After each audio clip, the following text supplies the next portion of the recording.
Okay, I'm sorry. I am a little bit late. I was having so much fun this morning. Give me just a minute to get everything up and running. Looks like that's there. Let's see.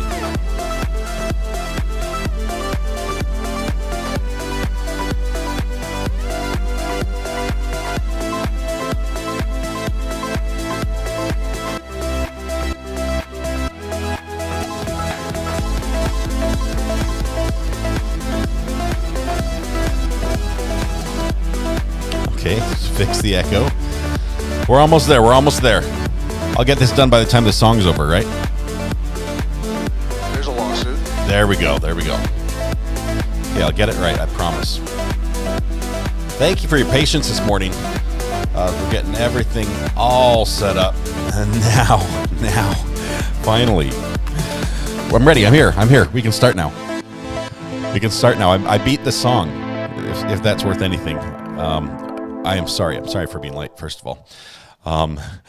Congratulations, Denise. Denise, no, you did not break the internet. This was all my fault on my end, although the internet will break today for me, briefly. So we're going to have a break at some point because the magic man with the new modem is going to arrive sometime today, and he's going to plug it in my house, and suddenly it will make everything better. That's what the salesman promised me. They just plug it in and push a button, and suddenly everything is better on the internet, and there are no more problems. So I ordered that. It should be in here sometime between like 11 and 2 my time. So we'll have a morning show and then a break. Well, he's going to unplug everything and break it all, and then he promises to fix it. And I'm going to hold him to that. So Denise, congratulations. Thanks for being first in chat today. You have won the internet, and I appreciate your concern right off the bat. You noticed that I was late and did a thorough check to make sure nothing was broken on your end, and it was not. So wonderful. KQD says it's above freezing. I think that's like the first time in a week for your morning to be above freezing. 45 and rain, 38. Yeah, this is great. This is good news for all those who were either had frozen pipes. I know some of you did. I heard on the burner phone, some of you reached out to me and said, hey, the pipes froze. It's been a mess trying to get things fixed. I'm sorry that you went through that. That is no fun. I was worried myself about that. Not last night, but the night before. I woke up about 2:30 in the morning, just saying, I'm sure those little sounds my house makes. I'm sure the sounds I'm hearing right now are my pipes breaking. Luckily, I was fortunate that didn't happen. We're going to thaw today, says Laura. Yes. And she also said, yes, I'm not first. How is everyone? You're celebrating not being first. You must have been first once before, Laura, knowing what that entails. Good morning from California. Stay warm. Eileen, you stayed warm throughout it all, I think. A little bit of rain, windy there, but you guys have had some good weather. Well, the rest of us got a little bit chillier, so please send some of your good fortune our way. Katrina says, looks like you're in charge, Denise. We're not going to make it easy on you. No, we never do. It's all Denise's fault today. Sunny Florida Mom, good morning from Florida. Good to have you here. Weather Watch is in the house as well. Good to have you as well, Weather Watch. Suddenly you're everyone's friend again now that the sun is shining and things are warming up. Good morning, Cat Law, as well. Let's see. I've got a bunch of people here. I wanted to tell you just before I try to read off the roll call, which I realize I'm late, and I will type it again because I think it's set up now to work. There. I think that should tell me that I'm late. Well, there it is. I should have been here 5 minutes ago. I admit. All right. Before I read off the roll call and see all the other people who are here, let me just say there are some crazy things happening in the news. I was actually, I have to thank Toxic and Lil Miss on this one because I saw it on their Discord first. Subject matter jurisdiction. We could do that, but one time only. I was on the Discord and I was looking. There's a news story about a disturbing news story as a parent. For me, it's just like, wow, how does this happen as the sun starts shining in my eyes? We're going to look into that. We're going to look into a World's Worst Parent Award, which we're going to award today to a lady who just did it all wrong. Let's see. Let me. We're also. I have on deck. I have a throwback car chase, and it's a good one. But it's a throwback. It's not recent. It's from about a year ago, so that we can have something to watch while we talk. And at the same time, we've got some news out of the Sarah Boone case, where and thank you very much. I believe it was Tina. Was that you who sent me that notice this morning? Yeah, Tina, you sent me the notice that there's another hearing scheduled.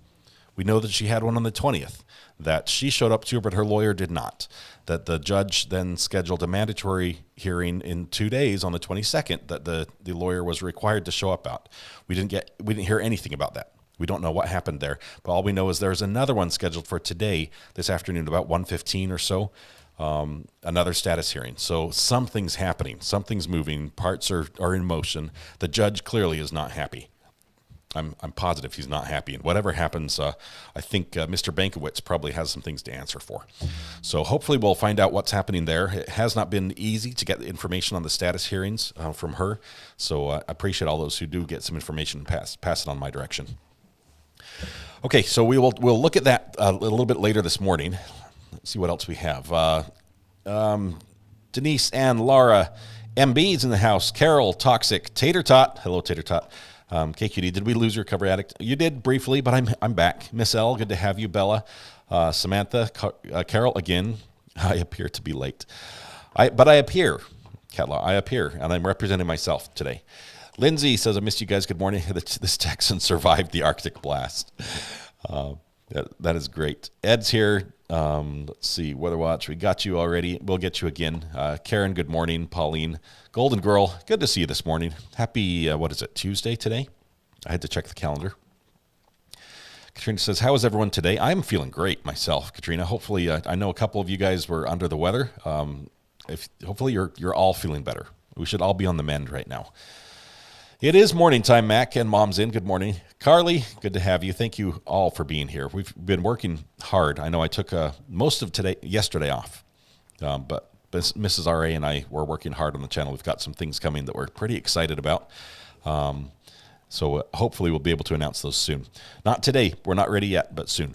Karina, good morning.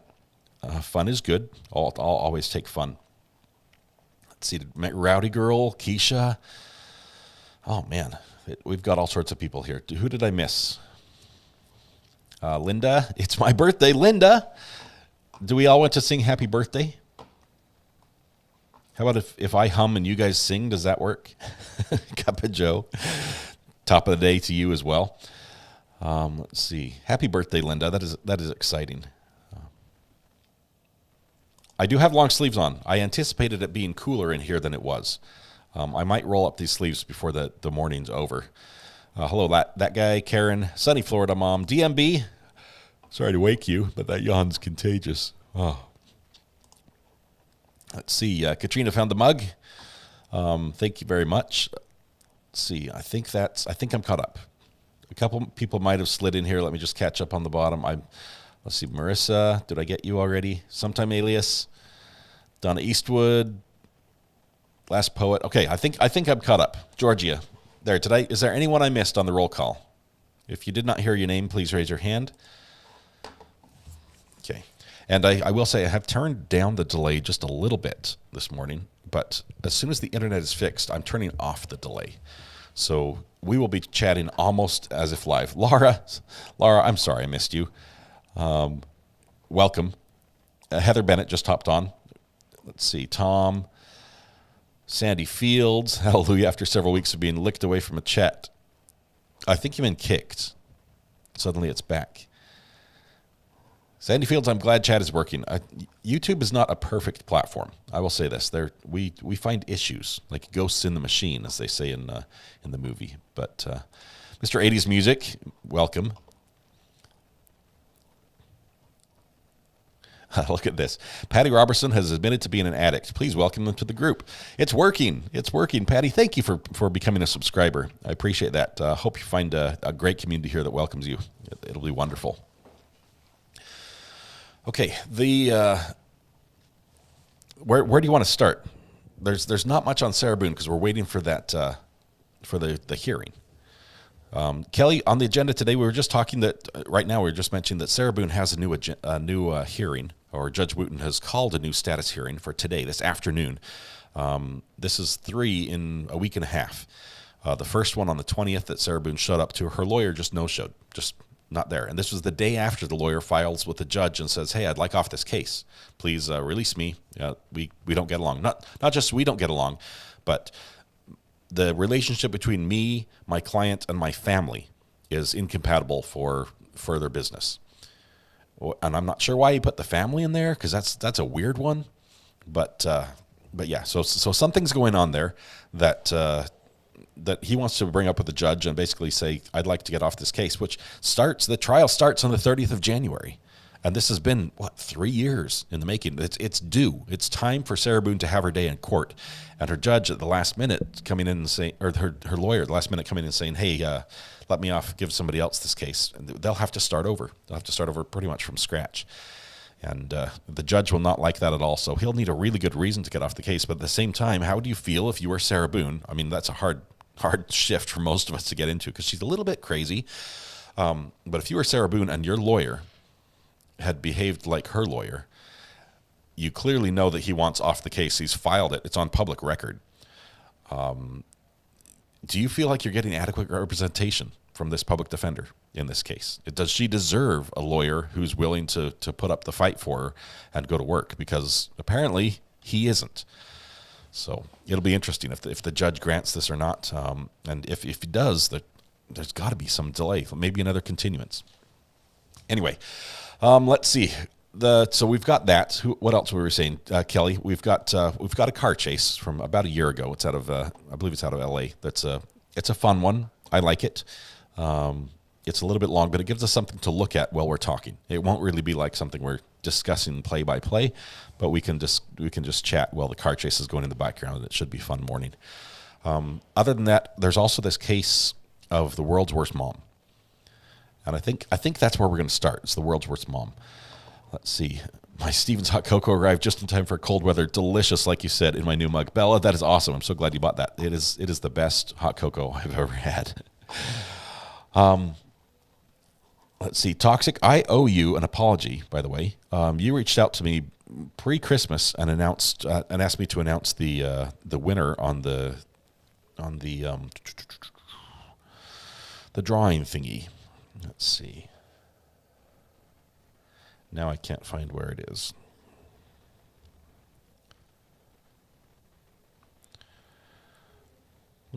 Direct messages.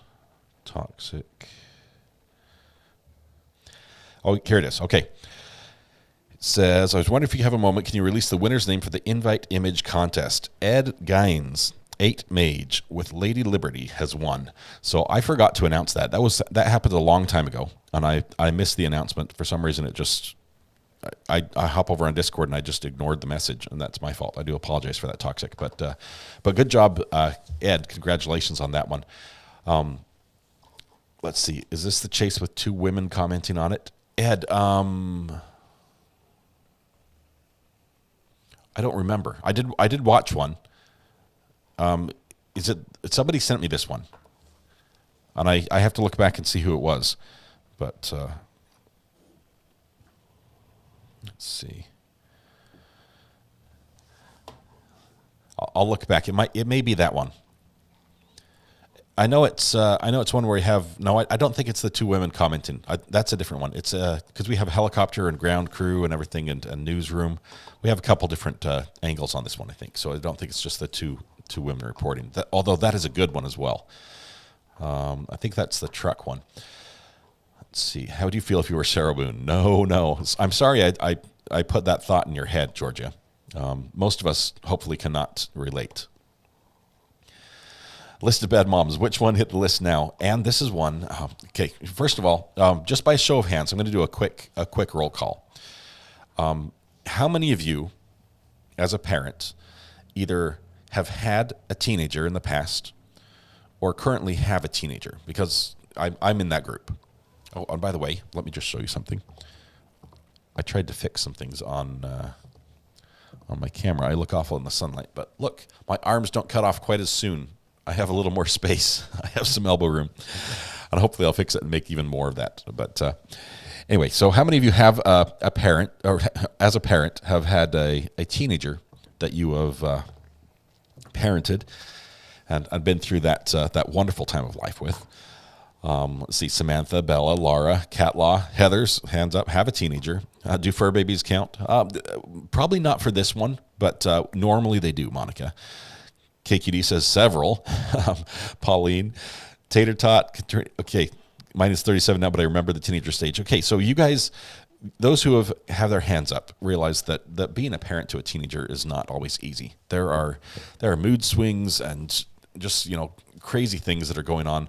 And not only that, in all the things that are happening in your teenager's life, that seem out of control, and little tiny things seem very big to them, and vice versa, things that they should be worried about, you're like, they're not. And it's stressful as a parent. But not only that, you have all the outside world as well. For some reason at that point in their life, teenagers, although you've, tried to help them as best they can, they sort of start ignoring you a little bit and looking towards their friends for validation and for just information and things like that. So suddenly you are no longer the preferred choice as far as the source, right, of information and training and learning, things like that. And so now you've got all these other people who don't love your teenager like you do, who have much more influence on them than you would like. So yeah, we've got so many people who've seen, I know adults that act like children.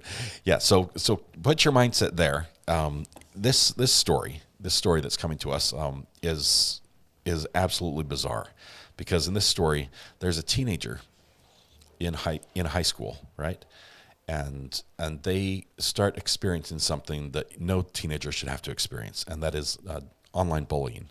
That is text messages, hateful messages that are coming to their phone, which is a personal device they carry. And so just, whatever time of day somebody decides to say something mean to you, they just send it, and you pull it up thinking it's a friend saying something, and it's something derogatory. Somebody saying that you're ugly. You don't, they don't like this about you, or, why you don't belong in this group that you're in. And just things that really hurt at a soul deep level, these teenagers who are so vulnerable to this.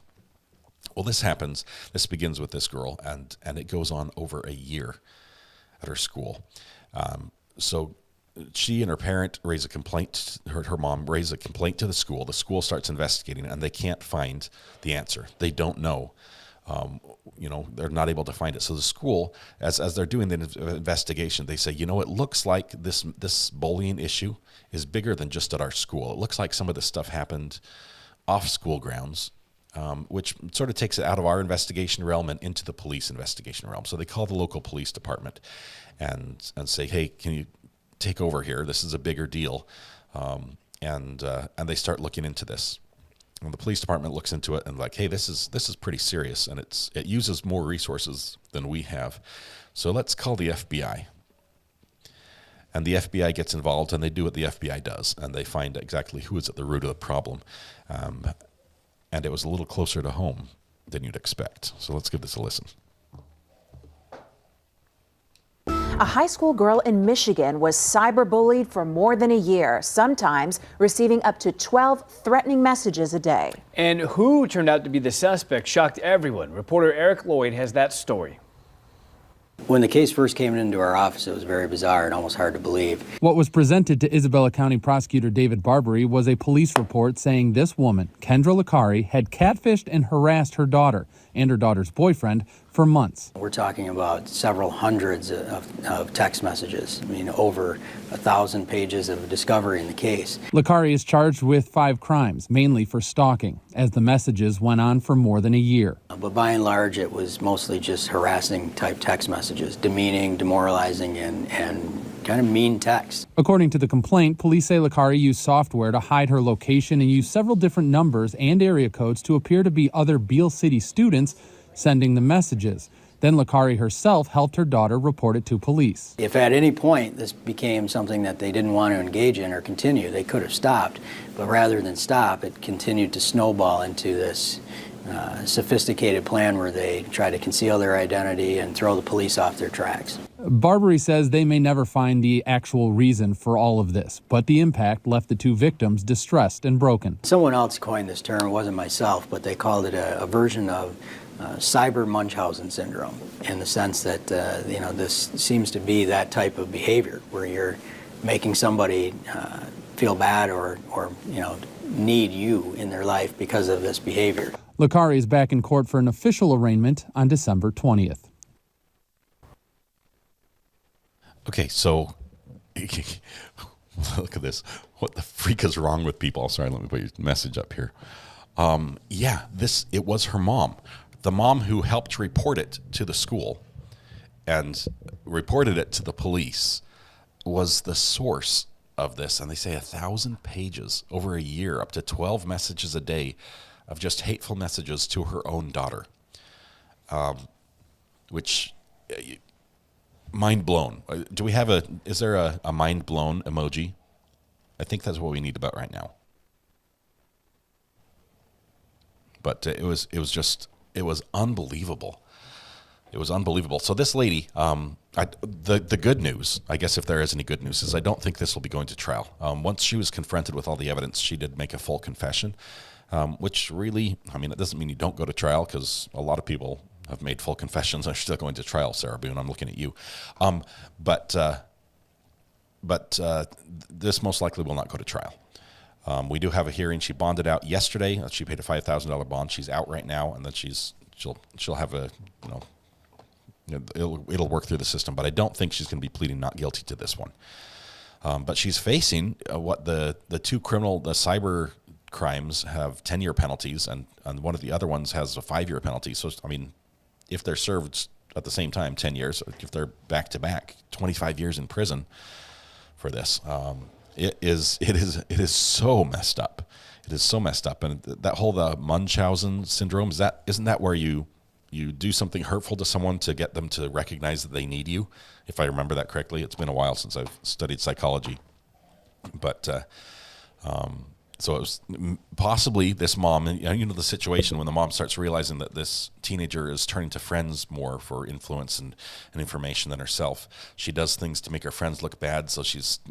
Yeah, it's twisted and it's wrong, and I can't believe it. It was yes, oh my gosh, that horrible, completely.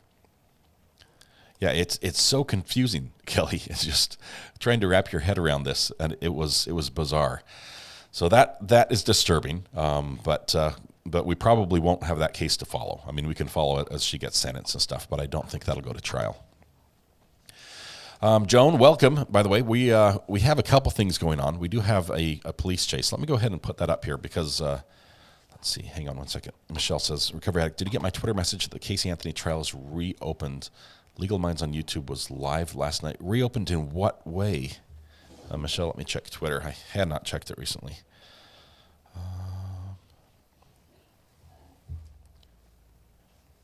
What happened on Twitter? Casey Anthony trial reopened. See Legal Mindset currently live on YouTube. What? How reopened? What can they do with? Now I'm really curious. That would be, as twisted as that case was, that would be one I would definitely want to see what's happening with. Michelle, give me a little bit more. I missed your message, and I apologize for that. Michelle, fashionably late. Good morning. Welcome. Lawsuit. Yes, we can do lawsuit, right? There's a lawsuit. You guys can trigger that sound as well. I think once a minute or so by doing the ! Lawsuit command.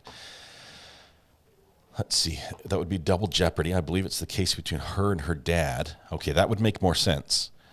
There's a lawsuit. Yep, that one works. And it should only work, Katrina, I'm trying to make that so it can only go about once every minute. I don't want it to be like spammed all over the channel so we can't hear what's happening. But I want you guys to be able to use that when at appropriate times during the video. They should make a mom pay for all the resources used in the investigation. They probably will. Let's see. Parents hurt their kids and can make their kids feel sick. Okay, so this, Michelle, this is basically, if you ever watched The Sixth Sense, right? One of the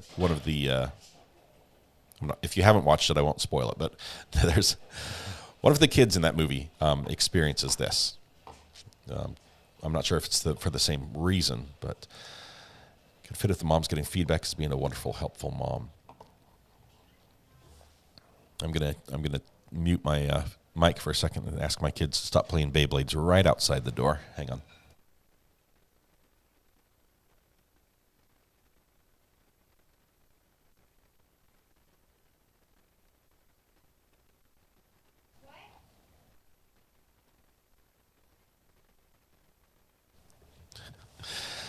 Beyblades were on the Christmas list of toys that were acquired this year, and they are a huge hit.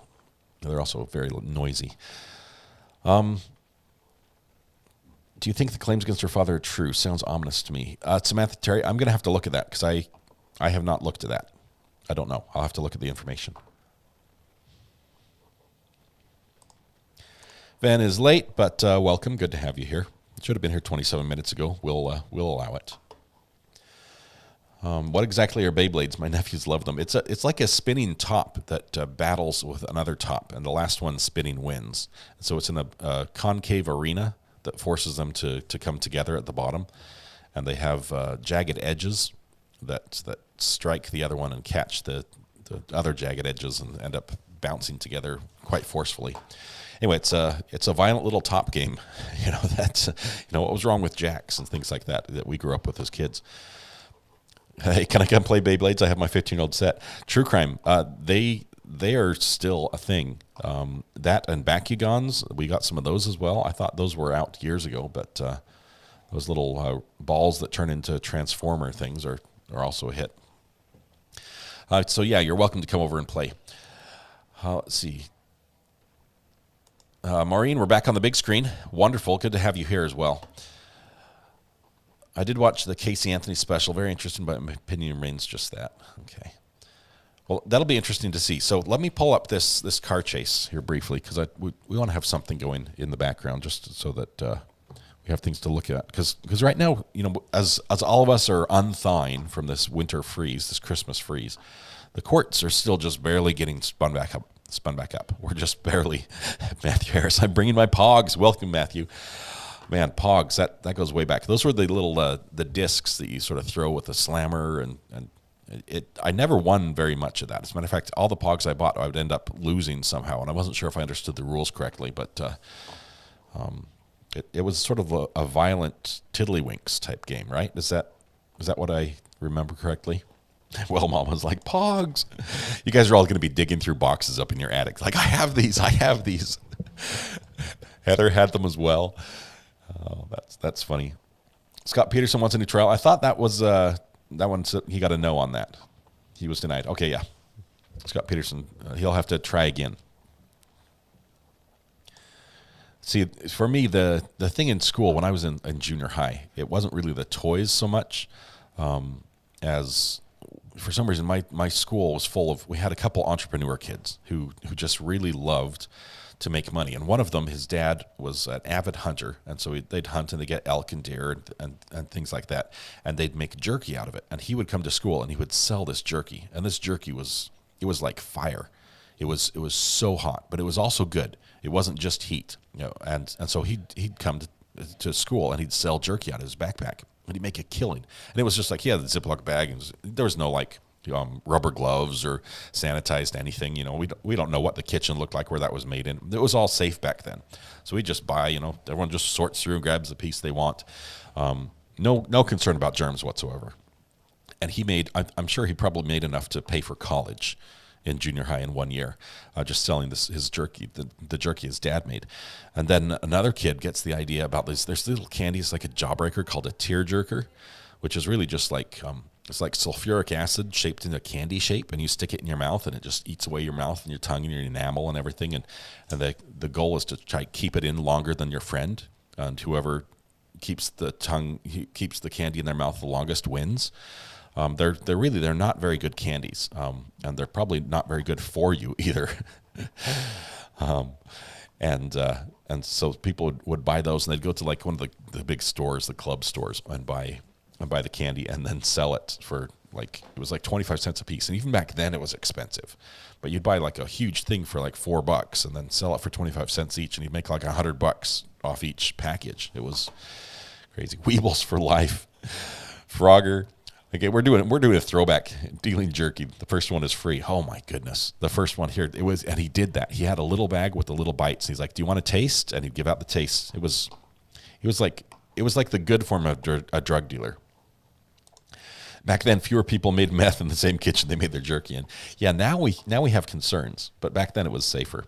But I can't tell you how much money I spent on jerky in the junior high, and to get me back, I had, and some of you in chat might know what the source of these coins were, but there was a point in my life where I received a collection of quarters, of silver quarters, that were in the family. They were owned by my grandma, and I was, as part of her collection of money that she had collected a lot of money, some was dispersed out to a lot of different family members. And this quarters, I had the set of silver quarters, the Washington quarters, like through all the years that basically they're available, and going all the Washingtons.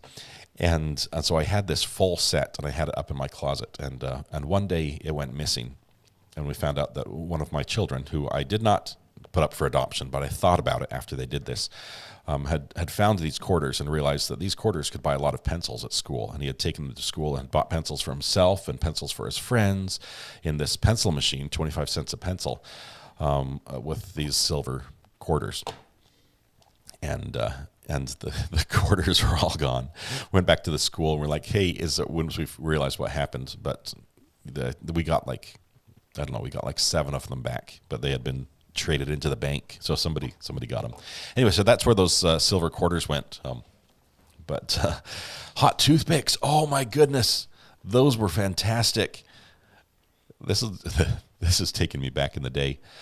That was the hot toothpick, and some people would have that little jar. It was like cinnamon, right? Just pure cinnamon, and you dip it in there, and oh man. That guy says, as a coin collector, it is acceptable to put the child up for adoption. I was pretty upset, but adoption was not cinnamon oil. Yeah, and the cinnamon oil, and it would spill in their pocket and burn them. Oh my goodness, I remember this.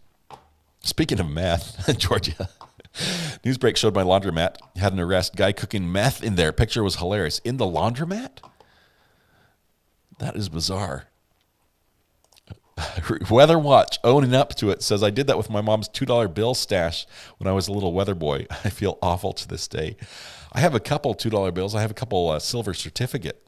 I believe they're silver certificate $2 bills, consecutive numbered. Got them at the same time I got the quarters. But anyway, okay, so let's pull up this police chase just so we have something showing here in the background. Give me just 1 second. It's going to be this one. And I'll turn the audio down just a tiny bit.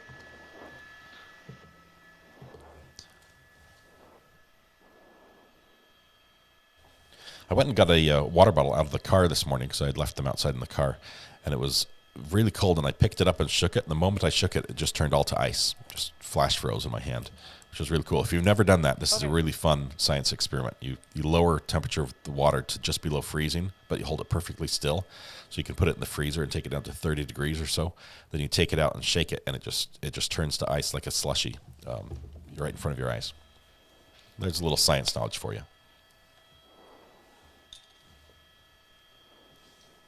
20.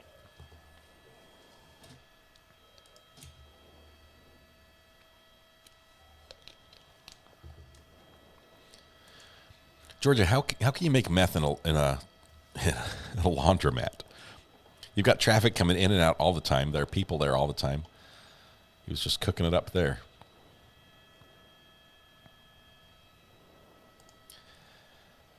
Yeah, I love them. I think I've got 3 or 4 consecutives, and they're mint state. They're like from the bank.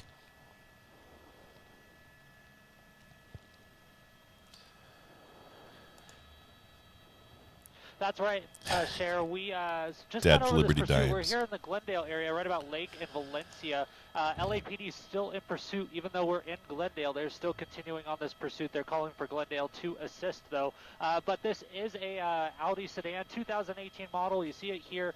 The suspect, the driver in there, still in the vehicle. What we understand is one passenger has already left the vehicle and been taken into custody when the vehicle stopped at a light earlier in the pursuit. Passenger got out. That's always good. Area. It's made its way southbound on I have the to mention five it's down about here cold in Burbank, Florida, where it got off on the and we surface not have any again. heat. The CHP I'm is sorry, getting Monica. involved. I realize LAPD has not you guys gotten normally involved don't yet. need They heat. still have that air unit overhead. And then Warmth those, is coming. Hang in there. LAPD ground units behind, 4 units behind this stolen car right now. Like you said, Cher, a pit maneuver has been authorized by the LAPD, but there's a lot of different factors that go into when they can do that. For one, they have to have a vehicle that's qualified and a driver that's trained, but 2, they have to do it in a safe spot. And in this situation, we're westbound Verdugo in a residential area. You see LAPD, the airship overhead. No, I don't believe this is an elderly driver. I believe he just drives slow for most of the chase. He does speed up at times, and I think he hits a couple things. A pit maneuver just due to all those cars. There's pedestrians out on the But streets. majority of it, he sort of follows the traffic rules, which is sort of interesting for a chase. The LAPD has to keep all of that accounted for and make the best decision, because they want to keep the public safe at all costs. And a pit maneuver, even though it might stop the pursuit, it might not be safe for that general public. Now, LAPD, you can see they've kind of backed off a little bit. They are going to take a different approach now and pull those ground units away from the vehicle. That air unit's still overhead. This is still an active pursuit by the LAPD. So they are still keeping tabs on this vehicle now. We are So, Little Miss, is it the Big Red? What about the Big Red gum? Victory, and it's kind of just been Is it weaving like its way spicy? through Does it these burn your streets at forehead or very low something? rates of speed. It's been hitting a lot of traffic, stopping at red lights, so the driver isn't really breaking many traffic laws there. However, they are driving a stolen vehicle. That's what their want is for, and LAPD has yet to. Kelly, in decide this to one, give up on this they pursuit. try. They're still keeping that area We'll see the unit stop overhead, sticks and those several ground units times in the area, in this one, I hoping believe. right now that And the vehicle stops and they can apprehend if I've the pulled up the right suspect, one, I don't remember. after the vehicle stops. But right now, I think he gets driver of lucky this several stolen, times. 2018 Audi 4-door or 2-door, my bad, is just content on driving, running that stop sign there. Southbound Lake, going through from Tahunga now. This is technically Burbank we're in right now. So the suspect just kind of circling this area. We're not sure if maybe this is somewhere that the suspect is comfortable with, or what the case may be, but the suspect just content to keep driving. And we'll see what happens here as we continue south. Another option. MB, I looked at the snow up there. It's bizarre. You guys got slammed up there. Of sticking to certain streets, boxing around an area, kind of going in circles, as they can consider that spike strip. And while we don't necessarily talk about where they put those until after the suspect has approached them and passed them, that is a tactic that the LAPD could be considering right now. We're not sure at this point, but what those do is they pop the tires. I should get of him the graded. vehicle, That's. make it really hard for the suspect to maneuver, as well as for the I know there's a driver little of the cost there, but I vehicle think it's to, worth the value. drive that vehicle when it's down on those metal rims, and so it could bring the pursuit to an end in a different fashion. But we haven't heard much on that yet. So right now it seems like the LAPD is just set to track this. Magdalena, we're going to check. We're going to try to see if there is a stream available for this Sarah Boone thing. I'll go live for that. I'll keep watching for that. Hopefully my internet will be back up then. But we can't wait to hear what happens there with Judge Wooten. Ready to help. You see, LAPD has re-engaged that unit. Wasn't holding too far back. Looks like maybe less than a quarter mile or so, but LAPD is still on the tail of this driver, wanted for driving a stolen vehicle, starting in the Pacoima area. It looks like we might be turning into a driveway, maybe an alleyway, and we're going into an alleyway, and we'll try to get these trees out of the way. They're moving trees right now from the helicopter.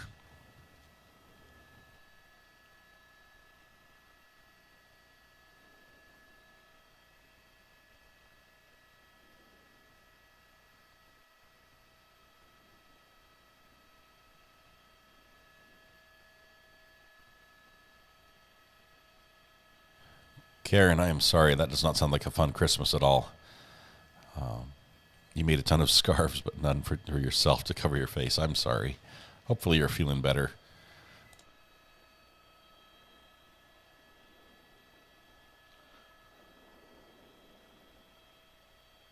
Samantha, I can see you. The chat sometimes a little funny. Some days it just doesn't work for people. I'm not sure why.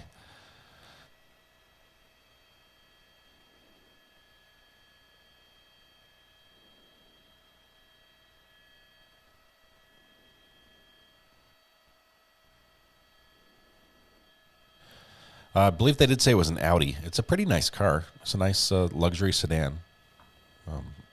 Not super cheap. That's right, Cher. So we have that air unit still overhead. We saw that air unit go through the shot. And even though those ground units might be holding back, we don't see them behind. That air unit still calling out the position of this stolen vehicle to those officers on the ground.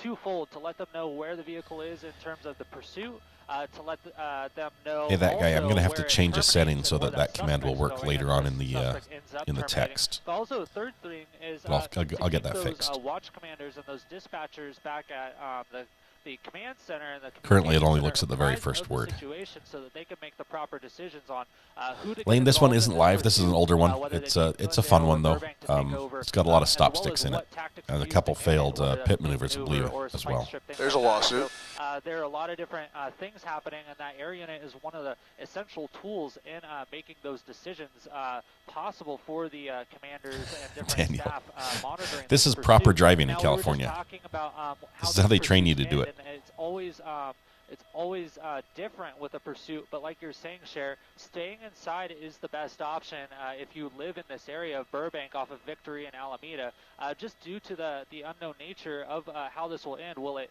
end in someone's driveway? Will it end in a crash?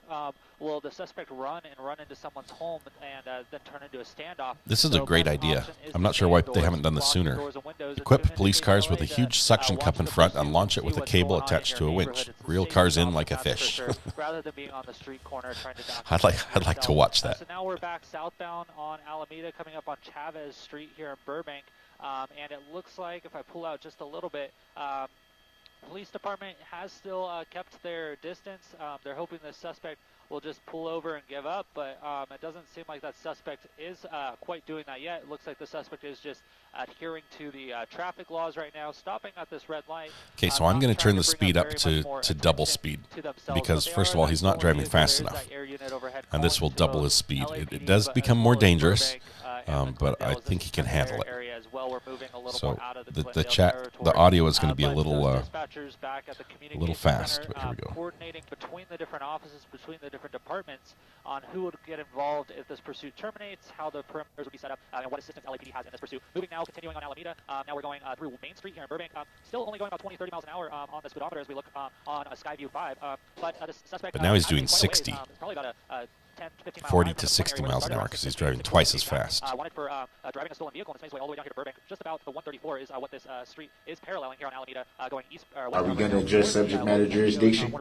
That's actually a concern for this chase because he goes through so many different jurisdictions. At one point, you've got the sheriff. At one point, you've got some city cops. At one point, you've got the California Highway Patrol. He gets all the jurisdictions. Yeah, at least 3, 4, 5, 6. So we'll see what happens here. And this is a very dangerous situation. We don't know the status of that driver. They're not going to necessarily box that driver in. That was the point. They should have ended it. They've got 6 cop cars headed down a dead-end street, and they can't block the road. That vehicle is facing directly at an officer or something like that. Especially with the speeds and the driving consistency of this vehicle, the driver isn't posing much risk to the public right now. So it's best to just let this continue than put officers or the public in a neighborhood like that in any danger. But if I pull out just a little bit, you can see people are coming out into the street, hearing those sirens, seeing those lights, hearing the airship overhead, trying to see what's going on. And that's just what we were talking about, how that can become a dangerous situation, especially in a termination. Because not only do the officers have to worry about the suspect inside the vehicle and what the suspect may be doing or what the suspect may have, like a weapon or something like that, but they have to worry about protecting those bystanders as well now. So it kind of takes some of the focus off of apprehending the suspect and puts some of the focus on keeping the public safe, which puts the officers into a little bit different, a little more complex of a situation as we go now eastbound on Alameda from Reese there, coming up on Sparks. So the police department, that's just something else they have to worry about when people are out trying to see a pursuit for themselves, is if this ends right here, how are they going to keep those people safe that are out on the street corners, and how are they going to apprehend that suspect as well without putting anyone in harm's way. So just another complexity to the pursuit that can also be...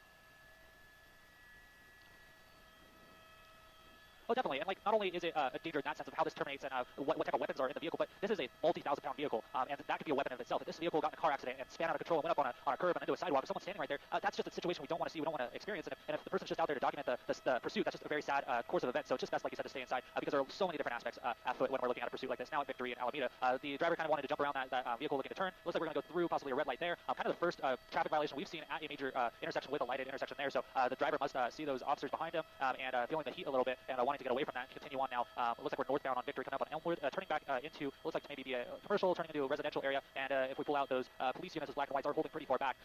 And the good thing about that is while we didn't see any extremely quick or erratic driving earlier, but those officers holding a little farther back doesn't encourage the driver to do any of those quick or erratic movements that could put the public in danger. So that's one of the reasons they do that. Right now we're in a great spot. I'm going to adjust my camera a little bit and kind of get a shot inside the vehicle. And it looks like we just have the driver in there, maybe a black tank top, fiddling around the center divide or center. I've got to get a few more commands working, DMB. I had some set up before that didn't work quite the way I thought they should, so I've turned those off. But I'll get them working here.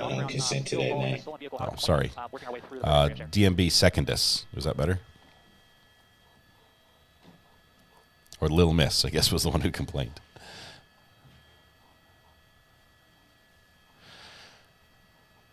So the command, most of these work once a minute, and if somebody else beats you to it, it won't work for another minute.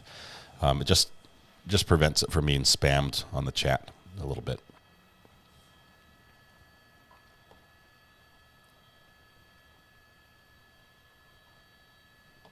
Thank you for joining us on KTLA.com. I'm Colton Von Pertz, Sky 5 with my pilot David Biskovich. Right now we're following this pursuit of this stolen 2018 Audi two-door vehicle we see here. This started in the Tom, I'm sorry you had a bad Christmas day. I didn't see if you mentioned earlier what happened, what made it so awful for you. What they're doing is keeping those ground units back, just allowing the air unit to follow this overhead, see where the driver goes, where the driver decides to stop. Turning a corner there, going now westbound on Ash from Victory Boulevard, or sorry, Valencia from Victory Boulevard. And we'll have to see what the suspect does. We've been here before. The suspect's been here before. The suspect was kind of circling this kind of residential area off of Victory. It's made its way away a few times, but it's coming right back. So this might be a good opportunity for the LAPD to engage, do something like a pit or a spike strip if they can find the right time and the right resources. But they have air units overhead, and even though we don't see the ground units, Little Miss, I was just responding to the audio you triggered. I don't consent to be called by that name. Coming out here on Main Street from Valencia, we'll have to see what happens. And we're going back northbound on Main Street from what looks like to be around Glenwood here in Burbank. LAPD in pursuit still from the sky. You can see some additional resources from Glendale as well here to assist as well.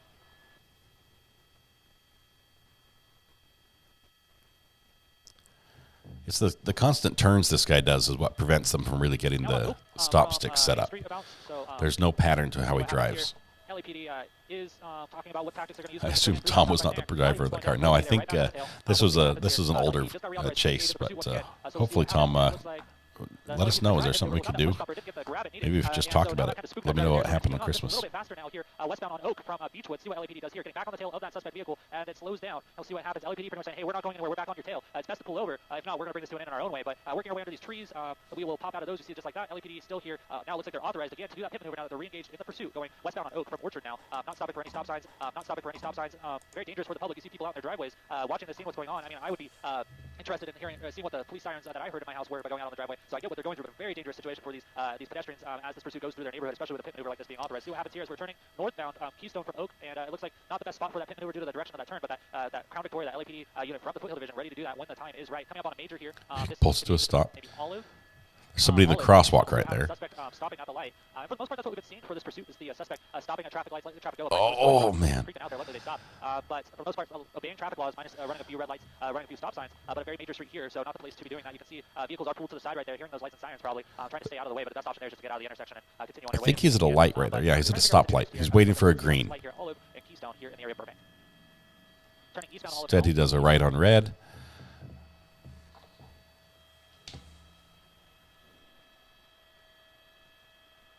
You must drive without rhythm so as not to summon a sandworm. Right. The same advice works for avoiding stop sticks as sandworms. Understand or want to do, or just not in your nature. And so these officers have to train to be able to actually come up on a vehicle and then create an actual intentional impact with it to spin that vehicle out of control and disable it. Once that car spins, usually the onboard computer will disable it. Hey, Michelle, thank you. I'm going to look into this, the message. First of all, let me like your tweet that you sent me. I appreciate that. I'm going to look into that probably after the for the live show today and see what's happening there. As well as all the other agencies, for the most part here in Southern California, trained very extensively on how to complete these pit maneuvers in a safe fashion, so it doesn't injure the public, it doesn't injure officers or that suspect. As the LAPD, all our police agencies, all they want to do is protect people, and so they don't want to put anyone at risk. Now continuing eastbound on Olive through Griffith Park Boulevard here in Burbank, trying to find that right moment to maybe do that. Oh man, Tom, you had an outlaw in your house. Continue on Olive through the eastbound. Keep going this way. Suspect's going to make his way back towards the Sometimes the outlaws can be rough. It sounds like you had a rough go of it there. I'm sorry that sort of ruined the Christmas for you. They're not doing that pit maneuver due to that increased traffic. They don't want to put any of those people at risk if this vehicle spins out of control and goes into a sidewalk. So they're holding back. So that is actually one of the things that Sharon and I were talking about earlier. Little Miss, if you're seeing a buffer button, this morning should be the last time it happens. I get my internet upgraded this afternoon to gigabit speed, which should be plenty of speed to do everything we're trying to do. Once again, we've been here before, just going the other way, and the suspect's still just cruising about 30 miles an hour. LAPD right on their tail saying, hey, we're not going anywhere, we're still with you, and we're going to stick with you until this comes to an end. Southbound Lake from Tahunga. See LAPD still overhead. Calling those streets for those officers on the ground so they can focus on the driving and focus on the different tasks they need to keep the public safe on the ground, not hitting any other vehicles, stopping traffic signals when they need to, as well as not hitting the suspect vehicle as well. So that area takes over some of the responsibilities. Turning now on Santa Anita from Lake, going eastbound now, so just working our way through these neighborhoods. This has kind of been a theme of the suspect. They kind of zigzag through a neighborhood, then go back on the majors for a few, and then make their way into another neighborhood. And so now we're still continuing westbound Santa Anita from Lake, going through about Verdugo Drive. Carol, this entire chase is just one after another, missed opportunities. And I don't know why. I realize there's some areas where they've got a lot of traffic and pedestrians around, and that's a concern. But you've got to realize that in real time, this is happening at half the speed where we're watching it. And there are so many opportunities to really just bring this to an end. Like right here comes a pit maneuver option. Of course, you have to have them moving to do a pit maneuver. And now there's too much traffic. We'll see what happens here as we continue. He's getting set, and then doesn't. Coming up to a red light, suspect's going to stop. Here, Victory and Olive once again.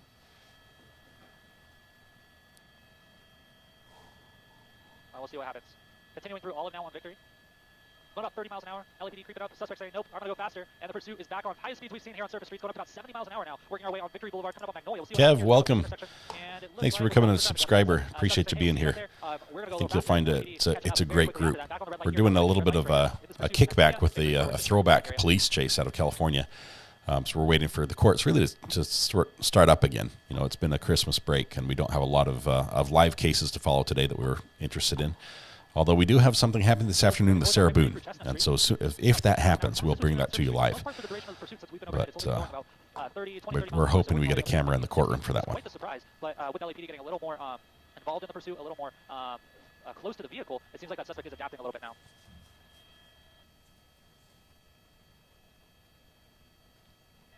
Now, if you just look at this, we have 1, 2, 3, 4, 5, 6, 7 black and white units behind this pursuit. We have LAPD. We have 7 cars. They could do something here when he's stopped. They could just pull in front of him. They could bring a SWAT vehicle to pull in front of him. Okay, cool. It was the death. Pit maneuver commitment issues. Yeah, you've got to just go all in on that. Red light, green light, extreme edition. This guy is winning.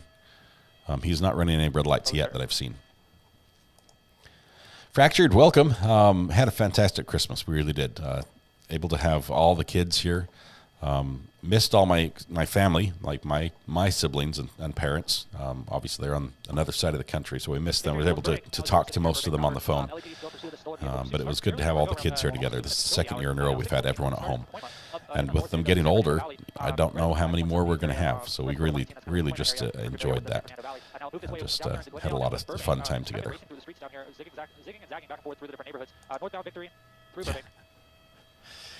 I think the police they want to catch him doing something wrong. It's like this is when we're going to pit you because you were speeding or you ran through a crosswalk or something, you know, with lights flashing.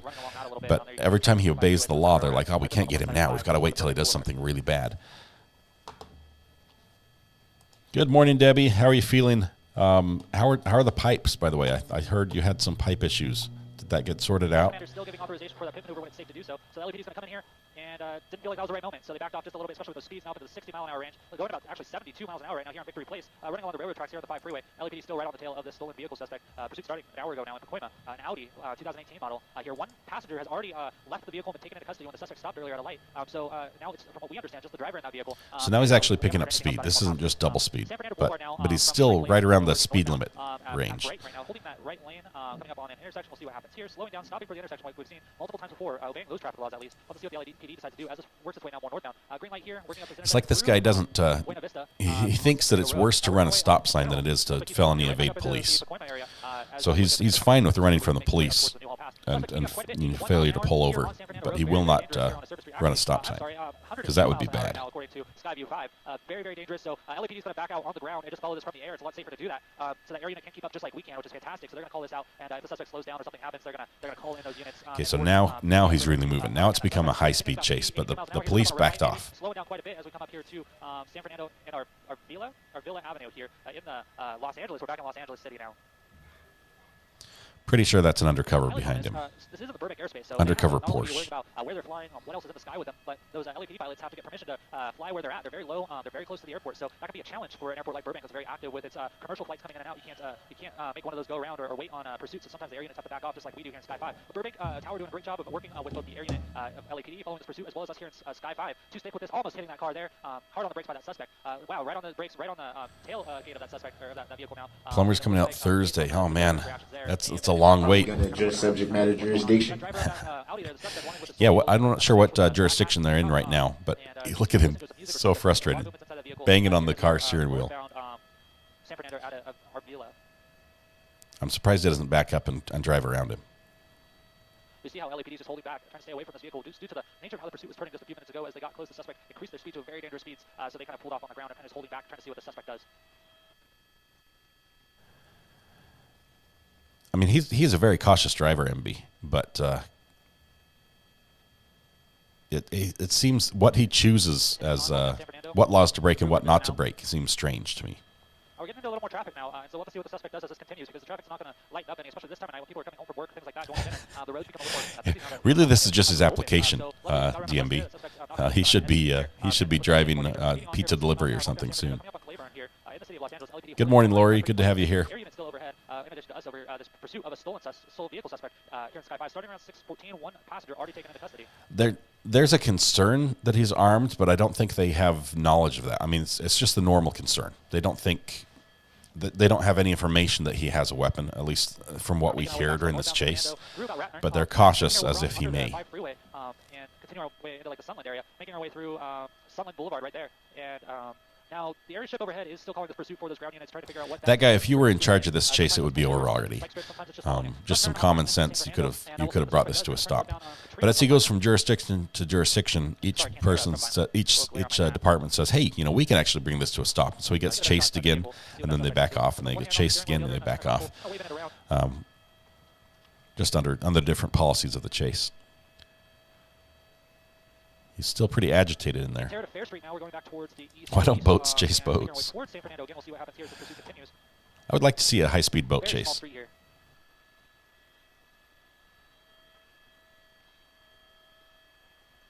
Oh, Linda. Coming back out on San Fernando. See what happens here. What the suspect decides to do. We're going back northbound on San Fernando. DMB, your second mug came. Is that the pink one or the blue one? Got at least one or two tires. We'll have to hear what the ground units see once this continues on, and as those tires start to deflate through that red light there, the suspect now getting a little spooked. That's, if I remember right, you ordered two at the same time, and one arrived and the other one didn't. I had to harass them and send it out again. Those tubes with the spikes get stuck in those tires and create a hole that begin to let the air out and start deflating those tires, making it a lot harder for the suspect to drive.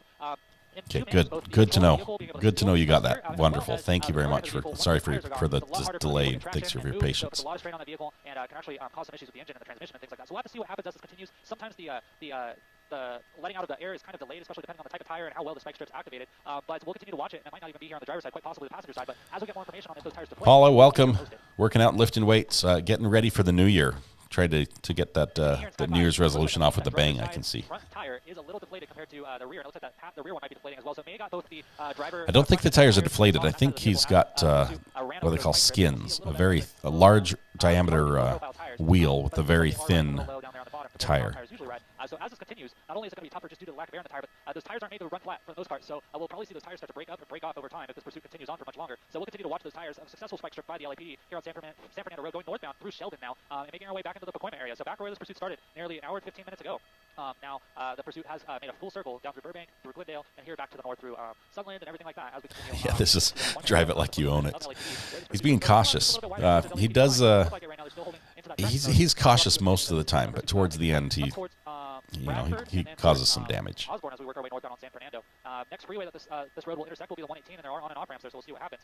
But now we're still working through the Pacoima area. LAPD has airship overhead. Burbank, Glendale has their airship overhead as well as us media ships. We are in the area of Whiteman Airport, so all the different helicopters are having to work with the Whiteman Tower right now to get permission to fly here, to coordinate where they are so there's no accidents. So a lot of different things going on in those pilots' minds and their ears as we work on this pursuit, and then with the change of direction, that's going to change things too. Now we're westbound on Bradford, coming up on Telfair. We'll see what happens here. Suspect slowing down, and it looks like we're just going to continue here, slowing down quite a bit. We'll try to take a look at those passenger side tires to see if maybe we got some spikes there, but you can just see how full those two tires look compared to the ones on the other side. So from my experience, it seems like those driver's side tires were the ones that were caught by that spike strip, and they did start to deflate. So we'll have to see what happens as this pursuit continues on. Slowing down here into a neighborhood here, Haddon and Bradford, working into a neighborhood. If he was caught by a spike strip, he's probably got run flat tires.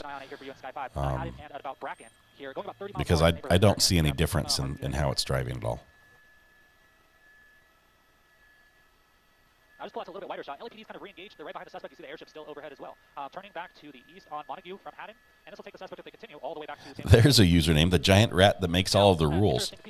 Welcome. Good to have you here. Where it's evening, so are you over in Australia? It is listed stolen, so we don't believe that the driver would be necessarily familiar with that address unless that's where they stole the vehicle from. But it is interesting that we're back in the same neighborhood as where this suspect vehicle belongs.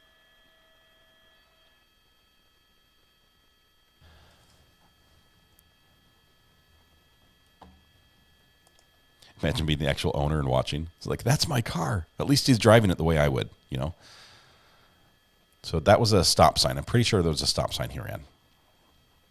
Which is weird because there are no police cars directly behind him right now. They've sort of gone into a chase mode with the helicopter only. But he still drives really recklessly when there are no police cars. So you can see he wants to go for it. He's turned his tires a little bit. He's like, I'm going to go to the left. No, I'm going to go straight. He's itching to go. He's like,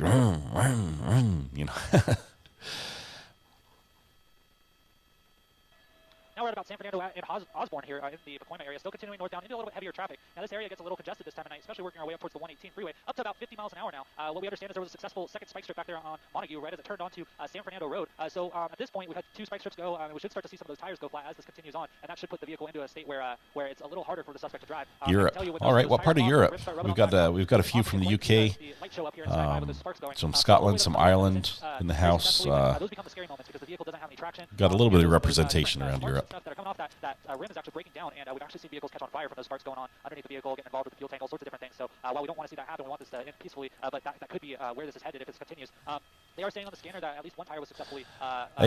Colored me. This one was sent to me on the burner phone. So I was like, hey, this is a fun chase.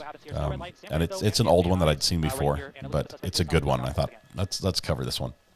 But most of my chases I find using a chase app, and I follow Twitter accounts that only tweet when there's a live stream, when there's a live chase.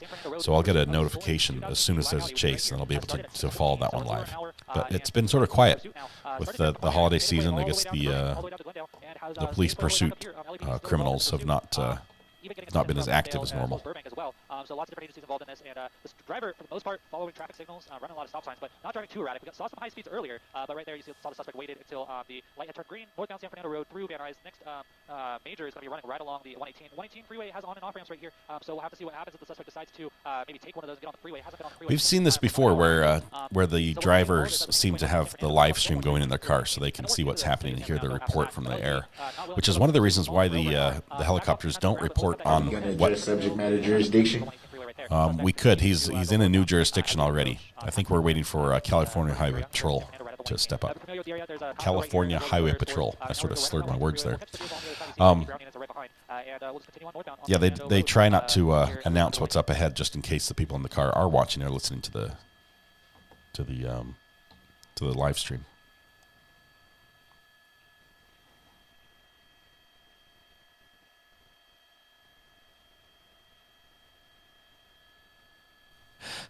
Yeah, he has to say we don't want to see that happen, but that we're all here in case it does. So we watch NASCAR for the wrecks.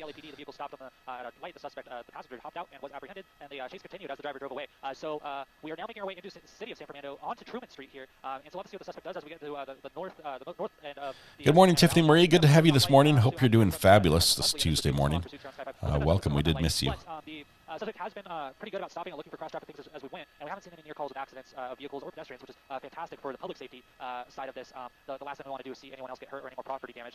Truman Street at Brand Avenue now. Just pull up just a little bit wider. You see that vehicle backing up, and LAPD is still behind, holding just a little farther back. Now, San Fernando City has its own police department, and so the LAPD dispatchers as well as the area units are going to be coordinating with that San Fernando PD, getting them involved. They know this area best. They know their streets best. So inviting those officers to possibly just know that this is an area. San Fernando jurisdiction right now. The communications teams, those dispatchers, as well as supervisors, do a great job at communicating with the different agencies, as there are so many here in the LA County area, and they work very, very well together. They all share their same frequencies and things like that, so they can always be in communication, say something ends in an area that isn't necessarily their territory. But LAPD is still taking charge on this pursuit with their area unit overhead, those ground units on the ground, and we'll have to see what happens. Ed has strong feelings about chrome window trim. It pretty much totals a vehicle if it's on it. Look how far back the cop cars are. They're like half a block back, just sitting there, just chilling, not going to do anything.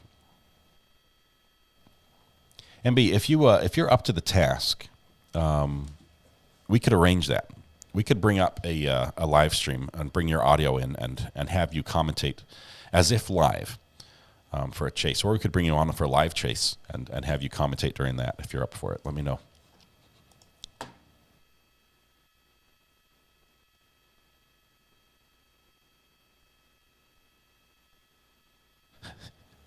Yeah, we're playing at double speed. Just because it's a long chase, and we wanted to get through it and see the end before my internet crashes. Well, they upgraded this afternoon.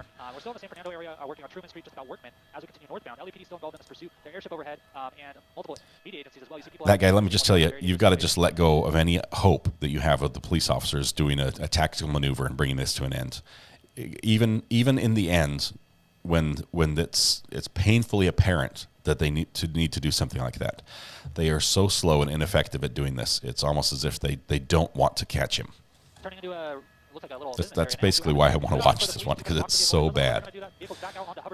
Going now to the more north from Truman on Hubbard. Now, LAPD was right there, right on the corner, chose not to box the suspect in. They might know something we don't about that suspect or what the suspect has in the vehicle. We haven't seen them use any of those tactics to box in the suspect. Earlier, we saw the suspect go into an actual cul-de-sac with about 7 units behind it, and they just let the suspect turn around and continue on.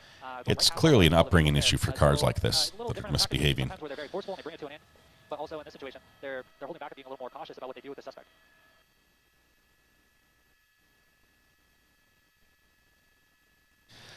The offer's open, MB. If you want to sometime, let me know.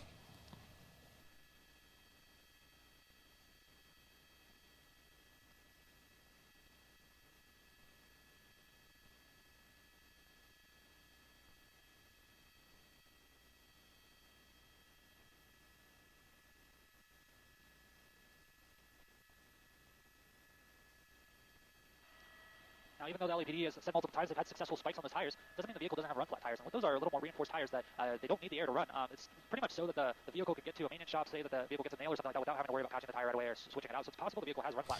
But check this out. Look at this car next to him. At some point, there's somebody, I'm not sure if it's this car or somebody else. Oh, there's spike strips. All 4 tires went over that one. So we'll have to see what happens there as we continue now turning from Hubbard down to Foothill, southbound Foothill from Hubbard. At one point, there's another car that sort of like races along next to him. You'll see some other pedestrians or some other civilians get involved and try to bring it to a stop because they're frustrated with the cops not doing it.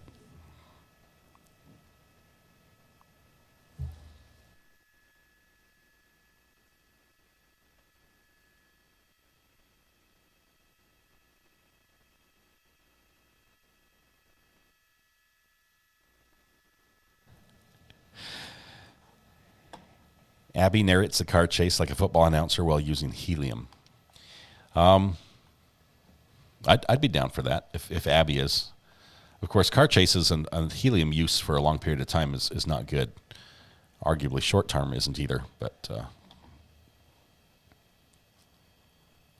So we've been talking about why those tires aren't going flat, but if you look at that driver front tire right there, you can see how it's separating from the rim. So that tire is flat, it's separating from that rim. You can see smoke coming up from the engine compartment now. So the suspect's putting a lot of strain on that engine, a lot of strain on that vehicle right now, trying to drive it with those flat tires. Even if they might be run flat or something like that, they're still not holding up. You can see that separation. So we've also kind of noticed in the last few moments how the vehicle started to swerve. It's having a little less success navigating, and that could be for that reason right there. Is look at how that tire is kind of separating from that rim. We'll have to see what happens if that tire comes off as this continues. But the vehicle is being very stressed by this new issue with the tire being flat. You saw that smoke probably coming off the radiator or something else in the engine compartment, and that could be a sign that we're nearing the end of this pursuit. Michelle, what they'll do is they'll try to put a police car at a point where the vehicle is expected to go through. So if he's driving straight, say on the freeway, it's a lot easier. You just try to hide a police car. They'll usually park on the opposite direction and then sort of hide and throw them out or drag them across the road as the car's coming, because they are pretty easy to see if you're looking for them, and they're and thus easy to avoid. So they'll find just a point where they, it's almost like a pinch point where he has to go through this narrow area, and that's the favorite area to do that. But really, just any time you can get this car to run over spike strips would be good. So they want to have a clear area where they're not spiking a whole bunch of other people's vehicles. So isolating the car is important as well. Maneuver, and David's doing a great job at that for us. Still looks like those tires on the driver's side or passenger side are fully intact, or at least running that way. I am sorry.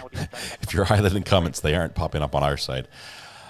I will fix that. That guy. I'm sorry. I highlighted everyone's comment, just so you know. Everyone's comment you made before this, I was highlighted. My apologies. Thank you for pointing that out.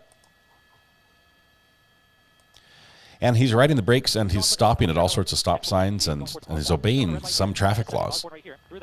As we continue on, there's going to be the 210 freeway, and then Foothill will continue, and it'll make its way all the way down to Glendale once again. So we might be going on another big circle around LA. Abby has not checked in yet this morning. She was here the other day, but hasn't been here yet.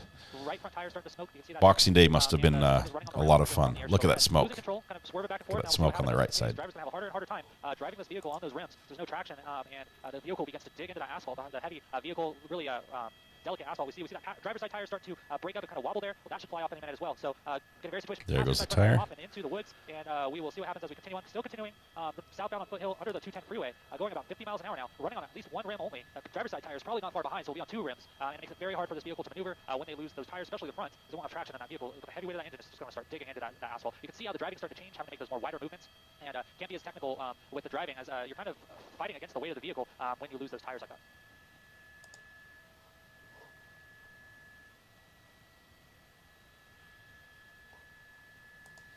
Yeah, one of the best defenses for having your car to prevent your car being stolen is to have a manual, because kids nowadays don't know how to drive them, so they can't move them.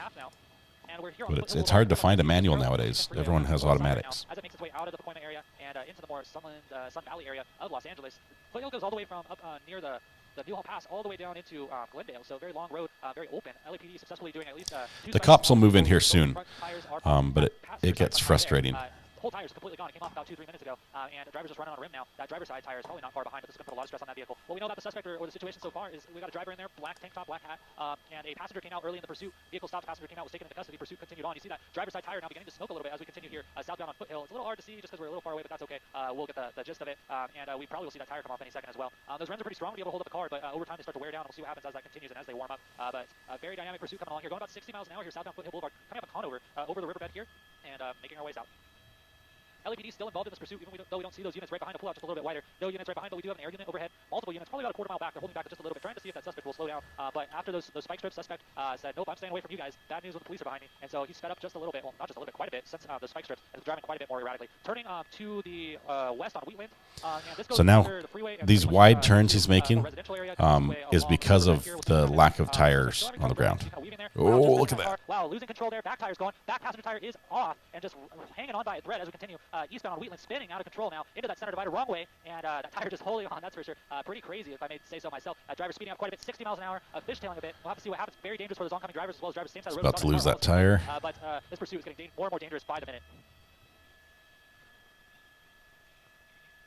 He's just all over the That's place. amazing that tire's still holding on. He's probably got a lip on the inside that's holding onto that rim. But that's going to go pretty shortly here. You see how that tire's continuing to loosen up. Vehicle's still spinning up. Tire, there it goes. See you later. Driver and passenger rear tire's gone. Right about the same time. And now we're down to just about one tire's vehicle, just fishtailing as it goes. Slows down. He's going to lose a lot of traction and a lot of ability to maneuver. Not that he has much right now. Into the wrong side of the road, spinning, and we are almost out of control. But kind of matches it there, and now we are spinning around. Stop. Other tire gone. And now all four tires are gone. Only on rims going west or eastbound on foothill now. LAPD having to turn around. Vehicle going about 60 mph only on rims right now here in the summer. And now, remarkably, it drives better than with the tires on.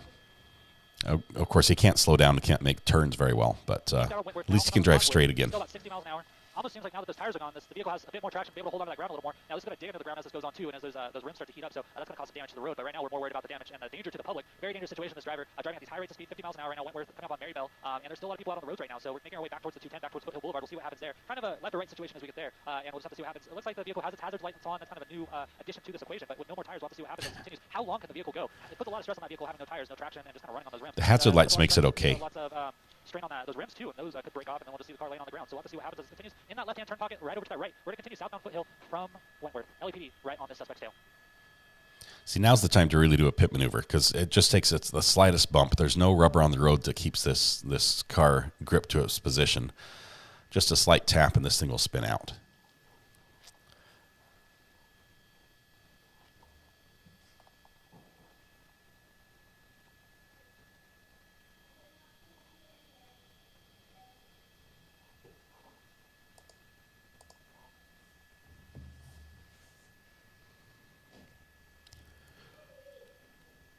Tried to stop at the stoplight, but didn't have enough traction. It's got a signal.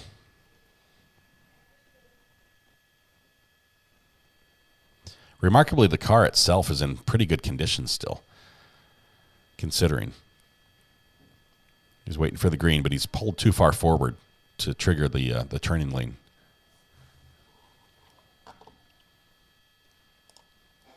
I think they're paid per mile. Really.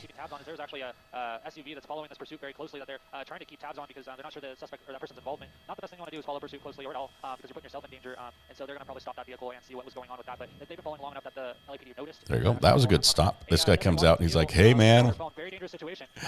What's up, dude?" Involving themselves in a police incident. As a whole bunch of different things. So not a good thing. Not a good situation. Because we don't know the state or what's going on in that vehicle, what the driver may or may not have, and so that person is putting themselves. Oh my goodness. LAPD is going to stop and talk to that individual. Now we just heard that over the scanner because of now their involvement in this pursuit. So last thing you want to do if there's pursuit in your area is go outside and get involved. Stay indoors, watch them on KTLA. We'll bring you the best shot possible for as long as possible compared to just kind of drive by real quick. Dude, I need this for my Insta. Seriously, this guy is just.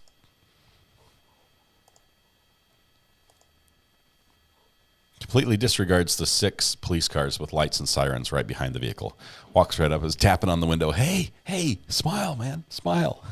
And just like that pedestrian, that civilian that kind of got involved, walked up to the vehicle, has been detained. So LAPD is going to question them, see what their involvement is, and there might be some.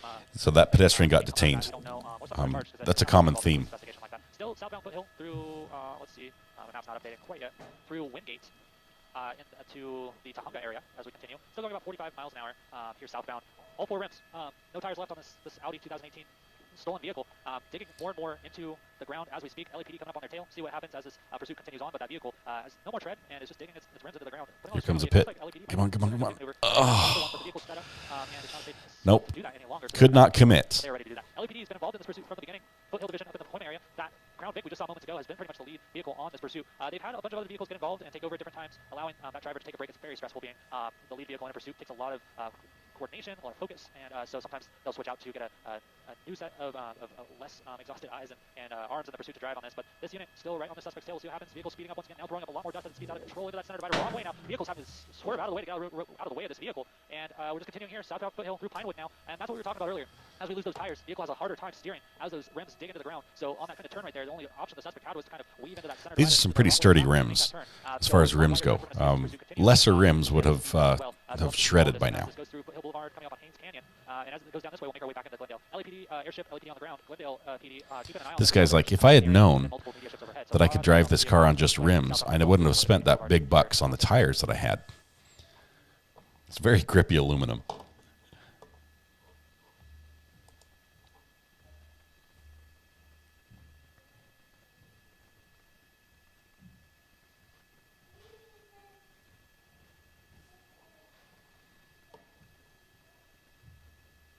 we're in the city of Glendale. We passed through Lowell on Foothill, so now we're in the city of Glendale, working our way about 55 miles an hour, still southbound on Foothill Boulevard. If this goes much longer, it will get dark. There you go. There were sparks.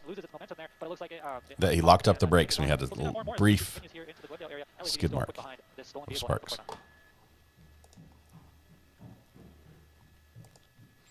Yeah, and we're watching at 2 times speed, so however long you've watched it, it's twice that. And it was going for, what, an hour before the helicopter picked it up. So running out of gas is a legitimate possibility here.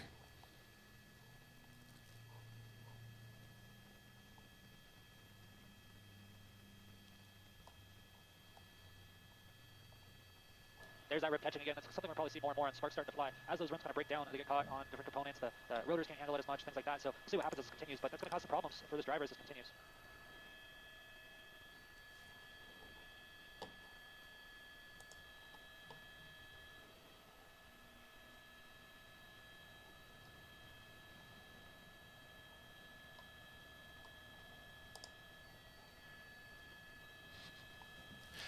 Seriously, I'm going to upgrade after this. There's some sparks. Every time he does that blue car's like, I don't want any part of this. Every time he does that, it leaves a little flat spot on the rim, which will cause more damage as it rotates around. Every time it comes around and hits that flat spot, it's just going to cause more vibration. So the further he goes in this chase, the worse it is. This is where the pursuit's going to terminate. The vehicle hasn't moved since those other vehicles kind of cleared out. We'll see what happens here, but now this is going to be a standoff situation. The vehicle is stopped, the officers are out taking that position of concealment, that cover, and the call-outs begin. They're going to call for that suspect to open their door, roll down their window, throw out those keys, to come out peacefully, but at this point it doesn't look like the suspect's going to comply. Now the officers can be out here all night. They have that position of advantage. They can be out here all night because they're getting paid by the hour here. So we'll have to see how long this lasts and when the suspect gives up, or if other techniques are going to have to be used to bring us to a peaceful termination.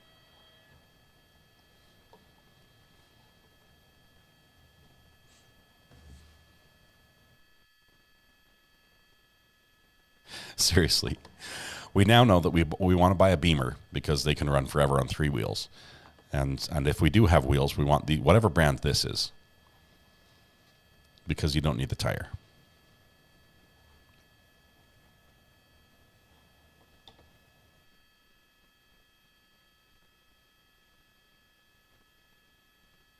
Same old story. Boy cars chasing girl car. Yep, that's what happened. It's lifelong. You'll see that all over the world.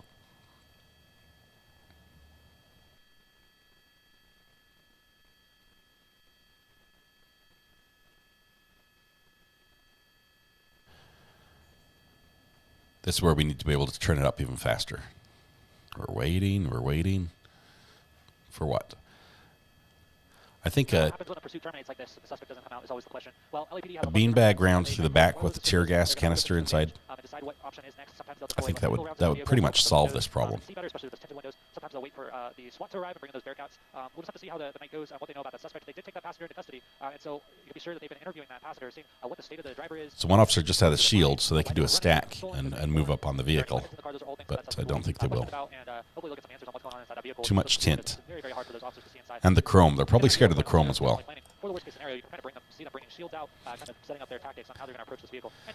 This is the longest Audi ad I've ever watched. He is possibly armed. They're not sure. I don't think they have any confirmation that he might be armed, but they don't know that he isn't.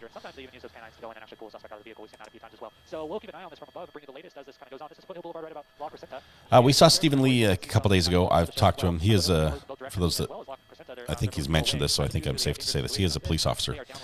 So he's working. He works a different shift that sometimes make it difficult for him to be on the live.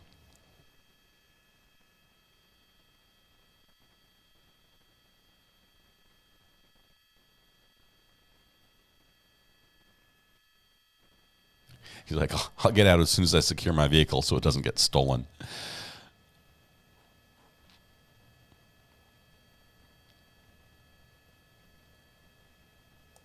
Monica, what do you miss? Basically, we had a little bit of sparks, and he came to a stop. And now all the police officers are getting out, and they're comparing notes on driving skills and tactics and things like that. But he has not opened the vehicle. He has not rolled down the window. What was that? They're firing something at it. Do you see those rounds? I see little puffs of smoke. So helicopter zooms out just to be safe, even though we all want to see a zoom in. Let's see if something came through the back window. I think right now what they would be doing is firing a less than lethal round through the back window to try to get the window to break so they have visibility inside.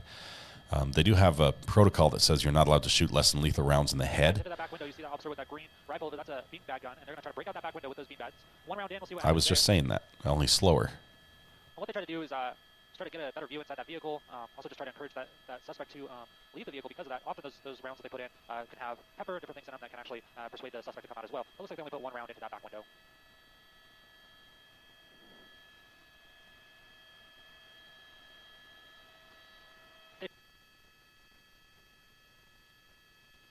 Let's see if they can get one more round in on the side here. I think they tried to break out a side window as well.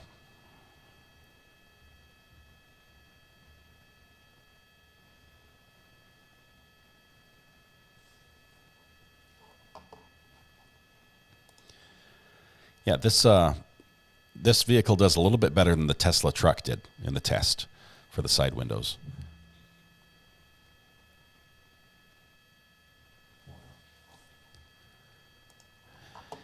They've broken up the stinky fart can. Not yet. I don't think they have yet. I think they just do beanbags so far.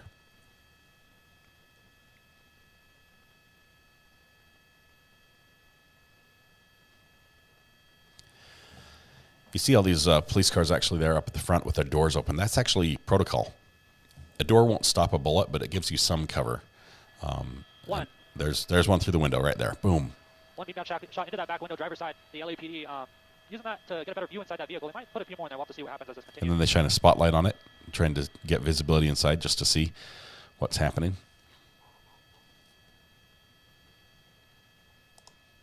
It's just one of those YouTube videos where the officers pull over the single mom to give her Christmas presents instead of a ticket. I think that's what they're doing here. They're like, congratulations, you win a new car. No, not this one, I don't think. Good morning, TW. Good to have you here. We're watching an old police chase here. It's a good one. This Audi has been driving on rims only, and then it just stopped in the middle of the street. They've fired a couple beanbag rounds through it, and we've seen some pedestrians involved. Actually, one walked up to the window while it was stopped at a stoplight. I was like pounding on the window and filming through the window. I was like, "Hey, man, what's up?" Yeah, he got taken into custody. Probably for interfering. I'm sure there's a crime that he was committing, which he hopefully got enough views on his post. Address subject matter jurisdiction. We should address the subject matter jurisdiction. I think we have California Highway Patrol here making an arrest, or those LA County sheriffs. I don't recognize the car tops, but this vehicle has gone through several different jurisdictions. Wherever he has driven, there will be some. I think he's committed a crime in pretty much every jurisdiction, so I'm not sure where it's going to be handled. Toxic, I saw this. I saw that post, the baby left alone in a tent. I haven't read it or what happened on that one. Even the outcome for the baby, I don't know that right now. But they're playing cornhole with a high-powered beanbag launcher.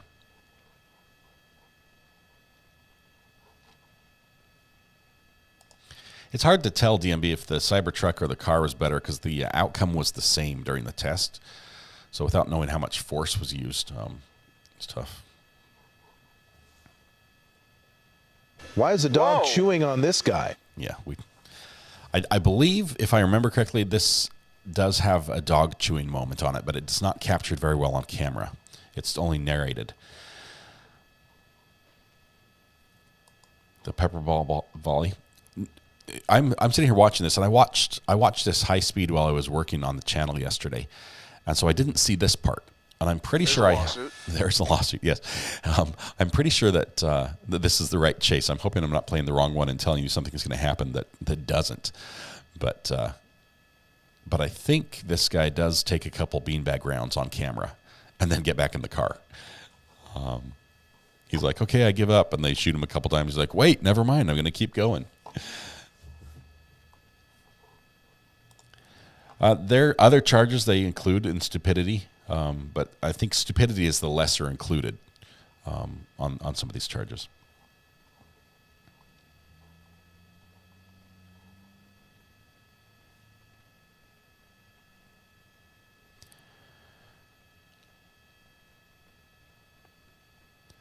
So the shadow that just moved across the ground, I think there's a drone in the air.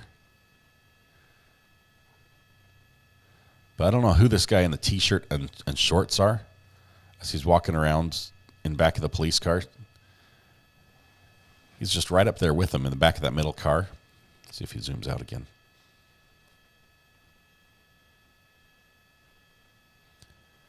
You can see the shadows moving on the ground. That's because as it's getting darker, that right there, the helicopter overhead is shining a light down, illuminating it. But there's this dude right back there among all the cars in shorts and a T-shirt. And I'm not sure if he's wearing flip-flops, but he seems to be like he belongs there because the police sure aren't pushing him back. He must be like a city councilman or something. You know, they often will show up at scenes, crime scenes in their jurisdiction.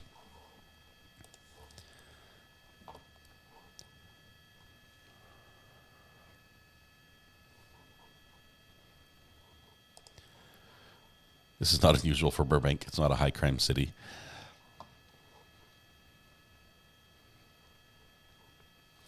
We know that it wasn't tear gas they fired in there. I think it was just a beanbag round through the window.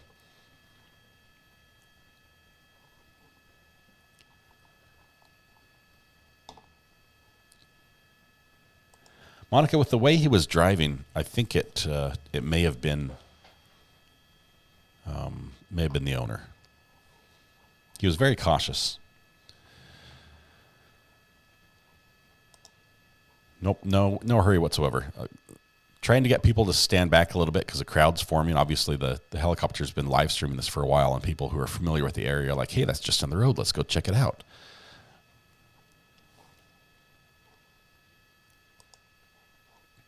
Not that we know of, and this was an older case. I didn't dig on this on the individual once he is taken into custody because I believe he is at the end.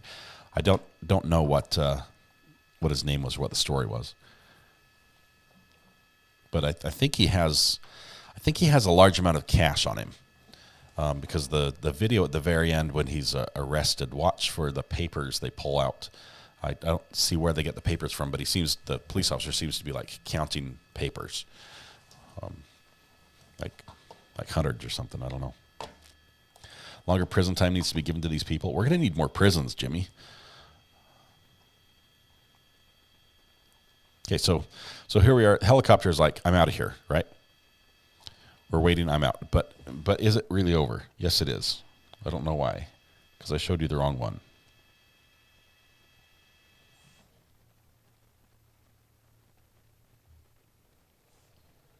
You know what? You could even consider that ADW would have been Let me make sure I got to the right one. Okay, hang on. He was being followed and he backed up. You know, that's just another one. We have to get part 2. Yeah, that's the thing is people don't realize this guy's going to jail for at least a year. And maneuver around them. Well, he's that's on a it for different while. guy. Once they handcuffs on, I showed you the wrong chase. Where they're at right now, if you turn right past that, that's a Target department store. So they're right next to a Target. Okay, so here's this. Imagine this. I showed you the wrong chase, I think. And it didn't end the way I thought it did. And so we're going to pick up this chase, which is almost identical, only different. Is that fair? Side. We're back at distance here, so I'm zoomed in. But they were kind of blocked by the tree here, so I'm going to see if I can reposition here a little bit. See if we can. So we've got the same scenario with a different vehicle. Back a little bit of distance here. I'm going to try to pull down off the curb here. It's been a long day. We get to see 2 car chases. Yeah. Double car chase. He's still in the vehicle. Obviously, you can see LAPD behind him. And how Mike said, I don't know on this car. This car was actually one that they tried to spike strip 3 times, and 2 of them he was able to avoid. One he swerved around. One he was able to go like straddle the spike strip because it was sliding across the road and it just happened to miss all the tires. And then one of them I think he actually got hit. But look at all these people on the right. These are the news van, all these paparazzi folks, and the KTLA 5 news truck itself is driving up here right behind this. They're all just. It's been another slow speed chase, and they're just trying to see what's up. I'm still confused, so another chase would hurt. He's on the move again. Goes again. Hard time steering, you can tell. Misses. Gets it, but doesn't stick. Okay, now he's headed towards Bloomfield. Bloomfield to north-south, that's a southbound turn. Now he's going to be boxed in. Oh, Kathy, I saw that one. And nobody knew what happened until afterwards. The like, road was completely clear in front of him, but here he's got LAPD behind him, and now he's got another vehicle blocking the road. So it doesn't mean that he won't try, because we have seen him hit vehicles and back into things, U-turns, three-point turns. That car's pretty beaten up now. You know, something just occurred. When you hear them talking about the adrenaline of the officers in pursuit and how that may or may not affect how and when and where they take them into custody and force and all that kind of stuff, at this stage of the pursuit, there's no more adrenaline. The adrenaline is gone because they've already chased this guy. He stopped. It's been going on for such a long time. Everybody's pretty cool, calm, and collected. I have to tell you that. From the primary to the backup, everybody's pretty cool about this. So, so we're going to see what happens here where this guy takes off again. Let's pull back just a little bit, see what's in front of him. Okay, this is near where it ends. Like this, he'll maneuver 20, 30 feet, maybe around the back, and that's it. But this dude, well, there is, but if you see right now, let me turn down the sound just a tiny bit. There are people over there in the little strip mall. So the image on the right, to the left side of that image, near the middle of the screen, there's a strip mall, and you'll see some paparazzi dudes come over there with a camera and try to walk up as close as they can to film. And the police obviously don't want him there because he's like almost in the line of fire as far as, you know, on the other side of the car. And so they send some officers over and they tell him he needs to back up. And he backs up and backs up. They push him back quite a ways. And then they turn to walk away from him. And within like 3 seconds of them turning to walk away, he starts walking forward again. He takes like 3 or 4 steps forward. And then an officer comes over. They just take him into custody. They're like, hey, we told you to back up. Now we're not playing around. So they take all the time in the world with the police chase dude. But the guy with the camera, he gets 1 warning. And then that's it. So here he goes. Tries to make a Yui, right? He's pulling forward. There's the suspect. Window down. He's talking to him now. Yes. That's another less than lethal. He's being belligerent. You can tell by his body language. That's there in the frame. Cars are inching forward.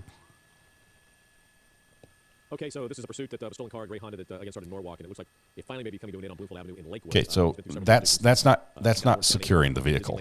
They've left like 5 feet behind him and the other police car. You see the LAPD is right on top of him. The shot that Chip Yost gave us just a moment ago from the ground level. After he turned toward the curb, he rolled the window down, and he is talking to officers, being argumentative. Yes. But at this point, it looks like he has nowhere to go because there is a black and white unit there in front of him down the street a little bit. There's a couple of, about 20 or 30 feet. So this is pretty much over. It looks like it's a matter of getting him out of the vehicle. Plus the angle that he's positioned here, especially with the damaged tires, there's no like turning here and going. There's just simply nowhere to go. But that was pretty amazing. So I think they're gonna do the same thing. Finally, they move the car forward and pin it in a little bit. Okay, now he can't back up. So there's no movement. Well, here's how about this? What would turn this into a barricaded suspect situation? Any ideas? Well, he'd need a firearm to be barricaded suspect. Involved in the city of Los Angeles, they have the SWAT team. You need 1 of 3 elements for a barricaded suspect. He has to have committed a crime. He has to believe to have been armed or is armed, and he won't show himself. He won't get out. Now, whether that's a house, a garage, a trash can, a car, this could easily turn into a barricaded situation, a barricaded suspect, where they would call out the SWAT team. That's they're going to try to talk him out first, but that's what they need to call him out, and they could very well do it if this guy refuses to get out. Can they do, would the SWAT team be the one who would put like a smoke bomb in there? Yes. Not these guys. Yes, that hedge ahead of him is going to be in danger shortly. I'm not sure if he actually hits it, but he comes very close. So they just recently fired that beanbag just to get more visibility into the vehicle, same as they did the other vehicles. That's textbook. They train for this at the academy. They train throughout the years for incidents like this. But every situation, you can't really train for a specific situation because they're all breaking and new and different. So obviously they're making a lot of decisions on the fly here. They've done a great job of pinning him in officially here. Now it's just getting him to comply with them and to get out of that vehicle so they can get him handcuffed and off the road.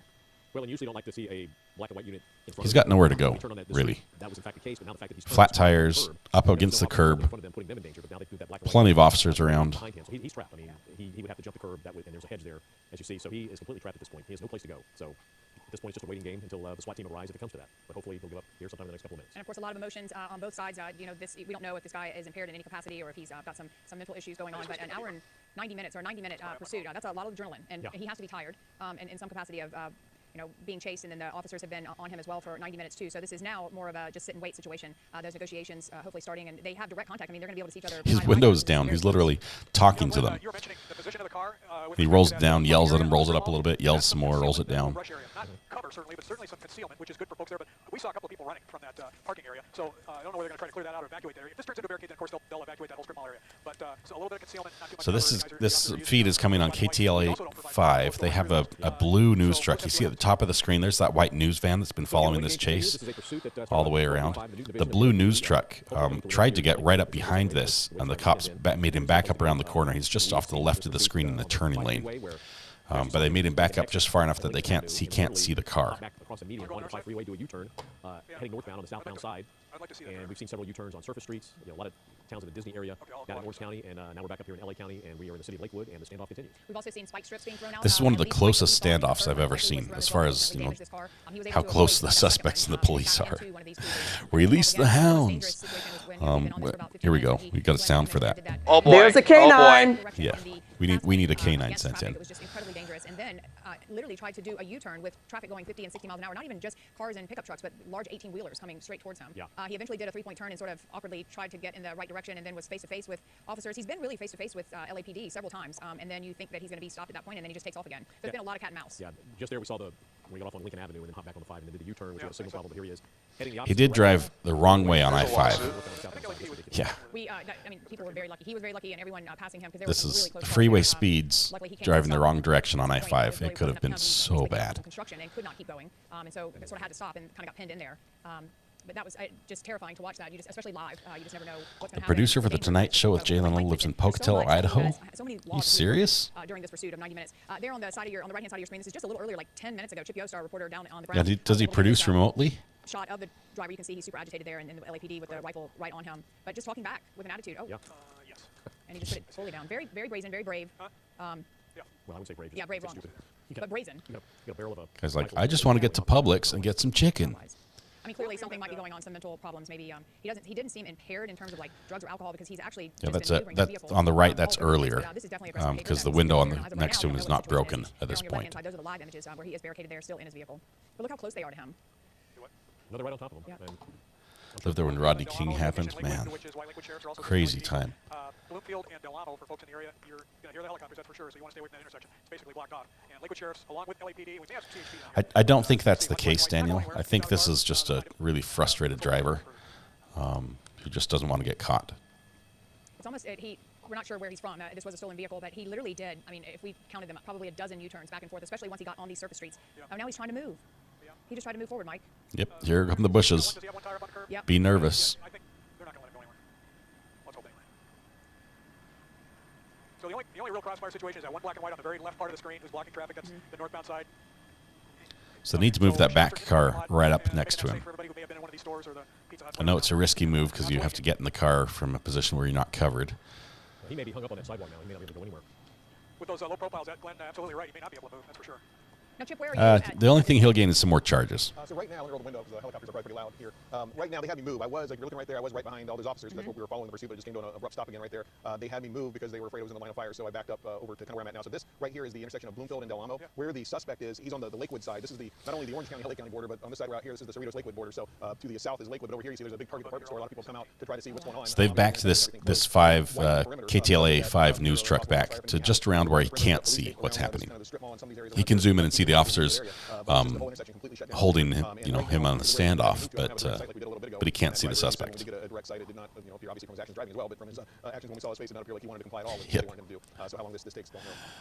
It doesn't take much to set somebody off on a chase like this.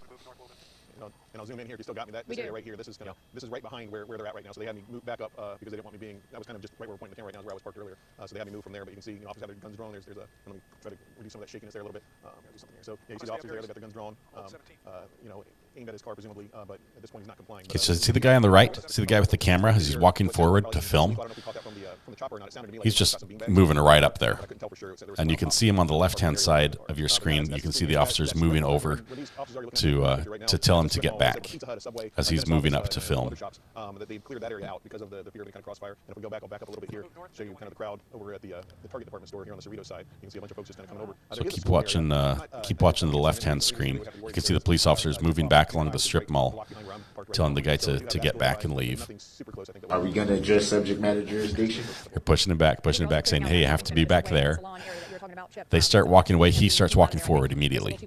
Officers turn back to check on him and say, hey, he's moving forward. And they're like, okay, we're going to take you into custody. They move forward. Here they come. They're running. They're grabbing him. And they're like, oh, nope, game's over. So they grab him. And later you'll see him being marched across the parking lot. They took the paparazzi down. One warning was all he got. So yeah, so just basically just to kind of hurry up and wait right now and see what this guy does, and hopefully he gives himself up at some point. So. Didn't we recently have a standoff like this? That, the pursuit lasted, and then overnight, and it lasted for like he stayed in the car for like 9 hours, and then finally gave up at like 4 in the morning or something. Oh, Yeah, one moment. yeah, it can take forever. We're thinking about 30 minutes on station. All right, we continue to watch, which is basically just a good old-fashioned standoff. Helicopter says 30 minutes on station, meaning that we've got 30 minutes left before we run out of fuel and have to land. So the cop has told the news truck he has to leave, so he's pulling away. Obviously, some crazy moments with this guy driving on the 5 freeway, exiting, hopping back on the 5 and doing a He's going to try to get another angle. southbound side and heading north. Just going to Popeye's ossifer. Finally made a long turn to Lakewood, where there was you see the black and white unit off to the side there at the top of your screen on the left upper corner. He really had no place to go and came to a stop, and then he turns now. Cameras have incredible zoom on this. The helicopter does a great job. He's still moving a little bit. You can see the car as he's trying to maneuver. They need to move that cop car up behind him. Passenger side window on the driver's side of the car, and we assume at this point that there's probably a SWAT team on the way, because there's only so much that this group of officers can do under. If he orders enough to share, I think he can probably get reduced charges. LAPD was successful. Uh-oh, is he moving again? He just tried to back up. Try to back up. He is just not giving up. He is determined. Problem is, where's he going to go? Yeah. There is no place for him to go. No place. Well, the LAPD. I'm not sure why he feels like he should drive forward as like his best escape, because clearly it's backward. There's one car parked sideways. He could easily get around that, but instead he tries to go up and over the curb. Up on the curb. Now he's trying to reverse. So he's super agitated at this point. Looks like. Yeah. Okay. Mike, did you see where he just tried to back up? I did. Come on, take a clue. It's time to go. Yeah. To jail. It's time to get out of the car and give yourself up. Take a clue. It's time to go to jail. He's not going to get away. If they call the SWAT team because they determine that he's a barricaded suspect, which I don't think they have yet, but then it's a whole different ballgame, because then they're here for for however long it takes, and that's a whole different negotiation process. But we've seen some folks in the store. I don't think they've cleared out this strip mall area, or whether they've taken people out of the store. I don't believe they have. There was some favoritism there. If this became a shooting situation, or they determined, hey, it's now time to call this barricade, then of course they would evacuate everybody safely out of that southeast corner here at Delamo and Bloomfield in Lakewood. Of course, Lakewood Sheriff's and LAPD from Newton Division, LAPD initiated the pursuit and ended up here back and forth, as you were mentioning, Lou. Earlier in this scene, if you notice, that white news truck, the white news van, pulled into the parking lot here where the cops are in the bottom center of the screen, and tried to set up there like 30 feet away from the car. And the police had to order them and tell them to leave. Did he have a plan? Was he just headed somewhere? Or was he just no, he's just frustrated. Doesn't want to get hauled in. Officers, we don't know if he has past law enforcement past charges against him, so that would be interesting as well. Sometimes these guys and women have warrants out for their arrest, and some are just first timers out driving the pursuit. Today was very dangerous, though. Watching this for we're coming up now. So imagine watching this in real time. We'd still be way back on the first chase because I played the wrong one. But ramming speed. Points given for naming the movie that's in. They can pull off some kind of miraculous escape, but I would say that not going to happen. Glenn and Lou, Richard, I don't know. About earlier, finding out who the owner is. If the person driving this car knew the You'll owner, have to tell me. The owner knows the circumstances surrounding this, whether it was a family dispute, some type of domestic deal. Sometimes, we've seen, in fact, seriously, right around this area. Everyone's last words after saying "I ain't going back" is click, click, click, click. The handcuffs. I don't know if that accounts for all the emotion or the adrenaline of the chase, but that's really important. I'm sure they've made some type of follow-up with the owner to find out if the particulars of this, whether just a random stolen, was it a joyride like you mentioned, Lou, and Glenn, or the circumstances surrounding the stolen. That's a huge part of this. So if this was your car, you're watching this live, and you're seeing the officers shoot beanbag rounds through the windows and the tires, and knowing it's high-centered here and just scraping the bottom. The second one is a crime has been committed, and that actually could be either a misdemeanor or a felony. He's mad. He's believed or she's believed to be armed. We haven't heard whether this person is believed to be armed. I think we would have heard it by now. So this may not be a call-out if those three elements have not been met. Two of them are met. If he's not believed to be armed, why don't they just fire the tear gas? You see him? How tall are you, Aldo? Okay, he's a 13. And then Chip, you're still in the same position, right? I'm sorry, what did you say? Are you still in the same position where you were when we called you a few minutes ago? No, they had me move again, so right now I'm in the Target parking lot. Oh, so you have you're in a different angle now. Yeah, so we have a different angle, so you're wide enough to give you kind of another view of where okay. across the street. If you remember I was showing you that Target parking lot a little earlier? Yep. That's where I'm at now. So we're trying to zero in on I think we're kind of blocked as to where the car is from here as well, but you can still see all the police positions and the deputy's position kind of around, in a way that I don't see. I heard you guys saying he kept trying to move, but I don't know where he's going to go. Yeah, they pinned him a little bit more. Yeah. If you pan over to your left a little bit, I think you might be able to pick up the vehicle a little bit more. Chip, what are people saying around there? We saw some looky-loos from the Target where you are. We saw some looky-loos. We saw a lot of looky-loos. That's so dangerous. They're probably gonna get stopped, I'm sure. But yeah, a lot of them are coming up asking me, like, how many people are in the car. They're just curious, who's in the car, what's going on, and they're just like the rest of us watching this play out, trying to figure out how this is going to end. I bet it does cover. If you got the right insurance, it should cover any damage from a stolen vehicle. I'm not sure if you if you were the one being chased and it was your own vehicle. I'm not sure if it would cover that. Full coverage does. I would definitely ask your agent at the time you get your coverage. if you can go on a high-speed chase and be covered. It probably may affect whether or not you get the coverage, but I'd want to be sure ahead of time. Because right now this is a thoroughfare, a main road to get there. As I was telling, there's no schools like directly in harm's way here, but a block in one direction, down the street in another direction. Okay, so they finally moved that police car in to really hedge him in, so we can't back up anymore. It must be so loud out there with all the helicopters too. And they really should move that other police car in right ahead of him as well, because then he wouldn't be able to move at all. But maybe they don't have their push bumpers on. Yeah, I'll back up a little bit more. You can see this is kind of right next to the truck. This is the corner over here, and like I said, this is the Target parking lot. Oh, wow. And just a lot of people gathering. If you go back here too, the parking lot's a little jammed because like you see, like cars have been having trouble getting through the parking lot in here as well. That's the last thing I would want to do if I were at the Target, to go and watch that. I would be terrified of getting caught in the crossfire or something. The news truck, the guy just literally, he sits inside the truck, can control the camera on the roof. It's a motorized pan-tilt zoom camera. Situation you luckily don't see every day in your neighborhood. Yeah, exactly. So they're so close to him now. He went through so many areas, so many towns and cities and jurisdictions. Just happened to lose his steering around this area and then got blocked in by the patrol car that had blocked the street. It looks like they've gotten even closer to blocking him in.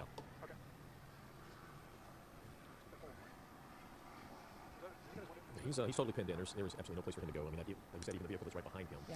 You see those officers with their weapons drawn.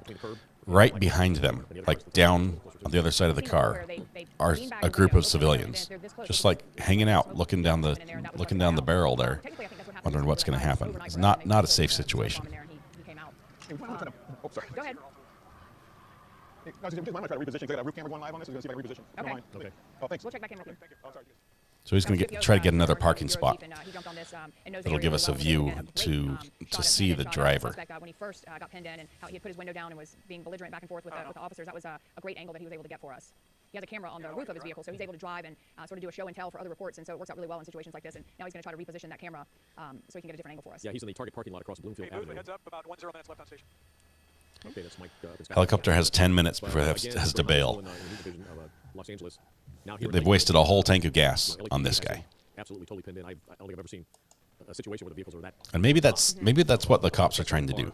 They know that the helicopters can't stay up there forever, so they wait until the helicopter has to go refuel to go move in, and just there's less video of the actual takedown, which can look bad on them sometimes. Tires are pretty flat, and it does not help with his steering. But we did see this driver, I mean, at least a dozen U-turns and an attempt on the 5 in the opposite direction of oncoming traffic. He wasn't able to utilize that and do it because it was just way too dangerous with 18-wheelers coming, but he ended up 3-point turning it sort of awkwardly backwards into the right direction. But then even though he got in the right direction, he still didn't leave. He just sat there and watched the officers for a little bit. Very strange pursuit today, for sure, and incredibly dangerous. I think this guy had many more chances to get away than he used. He has no way to get out. The only thing he could do is get out of the passenger side door, but they would be on top of him so fast that he would make it 2 or 3 feet out of the car. Well, clearly they're asking him to get out of the car, and he's not participating. No, he's not complaining. I don't know what the safety margin is in the helicopter, but 10 minutes on station, I'd be flying towards that fuel pump pretty soon. Because running out of fuel in the air in a helicopter is no joking matter. It's not like a car that you can push the rest of the way. Is either going to heighten their awareness or their readiness or not. Everybody seems to be pretty cool, calm, and collected here. So he's not making any crazy movements and staying pretty still here inside the car. Yeah, he hasn't done a lot of movement, or sometimes we see these pursuits where they'll put the window down and talk to other people on the street or wave up at the helicopters. He's kept all the windows down. Do you think he's hedged in here? Do you think he can't move any further? Didn't look like he was saying anything nice. No. So do you think this is the final resting spot for this car? But again, Just another 5 here for the helicopter. So you can hear Mike Case there. They've got about 5 minutes in terms of fuel for Sky 5 there. So they're monitoring this for us. Okay. So eventually we're going to have some shots from the ground as well as some other angles. And especially like earlier, if you're just joining us, this pursuit has been so at 12:45 it started. So exactly 2 hours ago, we jumped on it and just. Debbie, welcome back. We're still waiting for him to get out of the car. But let me just tell you, I've seen the ending on this one, and the car is not done moving. And the first time we saw him cross over, he went to exit on, was it Lincoln, I think, Avenue at one time, and then right when we thought he was going to stay there, then he jumped across the grass in the median and then got back onto the freeway. They're asking him to get out of the car, and clearly he's not participating. Like 76 miles an hour, but sometimes we see these drivers going like 100 miles an hour. But what are you working on consent today, May? Watch the action around him, which is very strange. Well, when he drove the opposite direction on the 5 freeway, driving northbound on the southbound side, he was going at a pretty high rate of speed, and then he kind of came where there was a construction zone, and kind of pulled over and stopped. And he's in danger of parking in the handicapped stall, which they would probably hit him with first above all the other charges. In the correct direction, and eventually got off on surface streets and was driving around several jurisdictions down there in Orange County. Granny, this is an older one from about a year ago, about this time last year. If he will just give up, or they have to force him out of the vehicle. And it's unclear how they'll force him out. We've talked about, do you throw a little smoke bomb in there? They've already beanbagged the window. Chip, you've covered tons of pursuits as well. Do you remember any pursuits where they would, they do this beanbag, non-lethal beanbag, sort of either to scare them or to open up one of the windows, and then they toss something in there to force the driver out? So the helicopter, it's not repositioning to get a better view. It's repositioning because it needs fuel. So it is flying away. It's like, I'm out. So now we've got a different view. Now we have the Channel 5 truck. Yes, he has maneuvering room.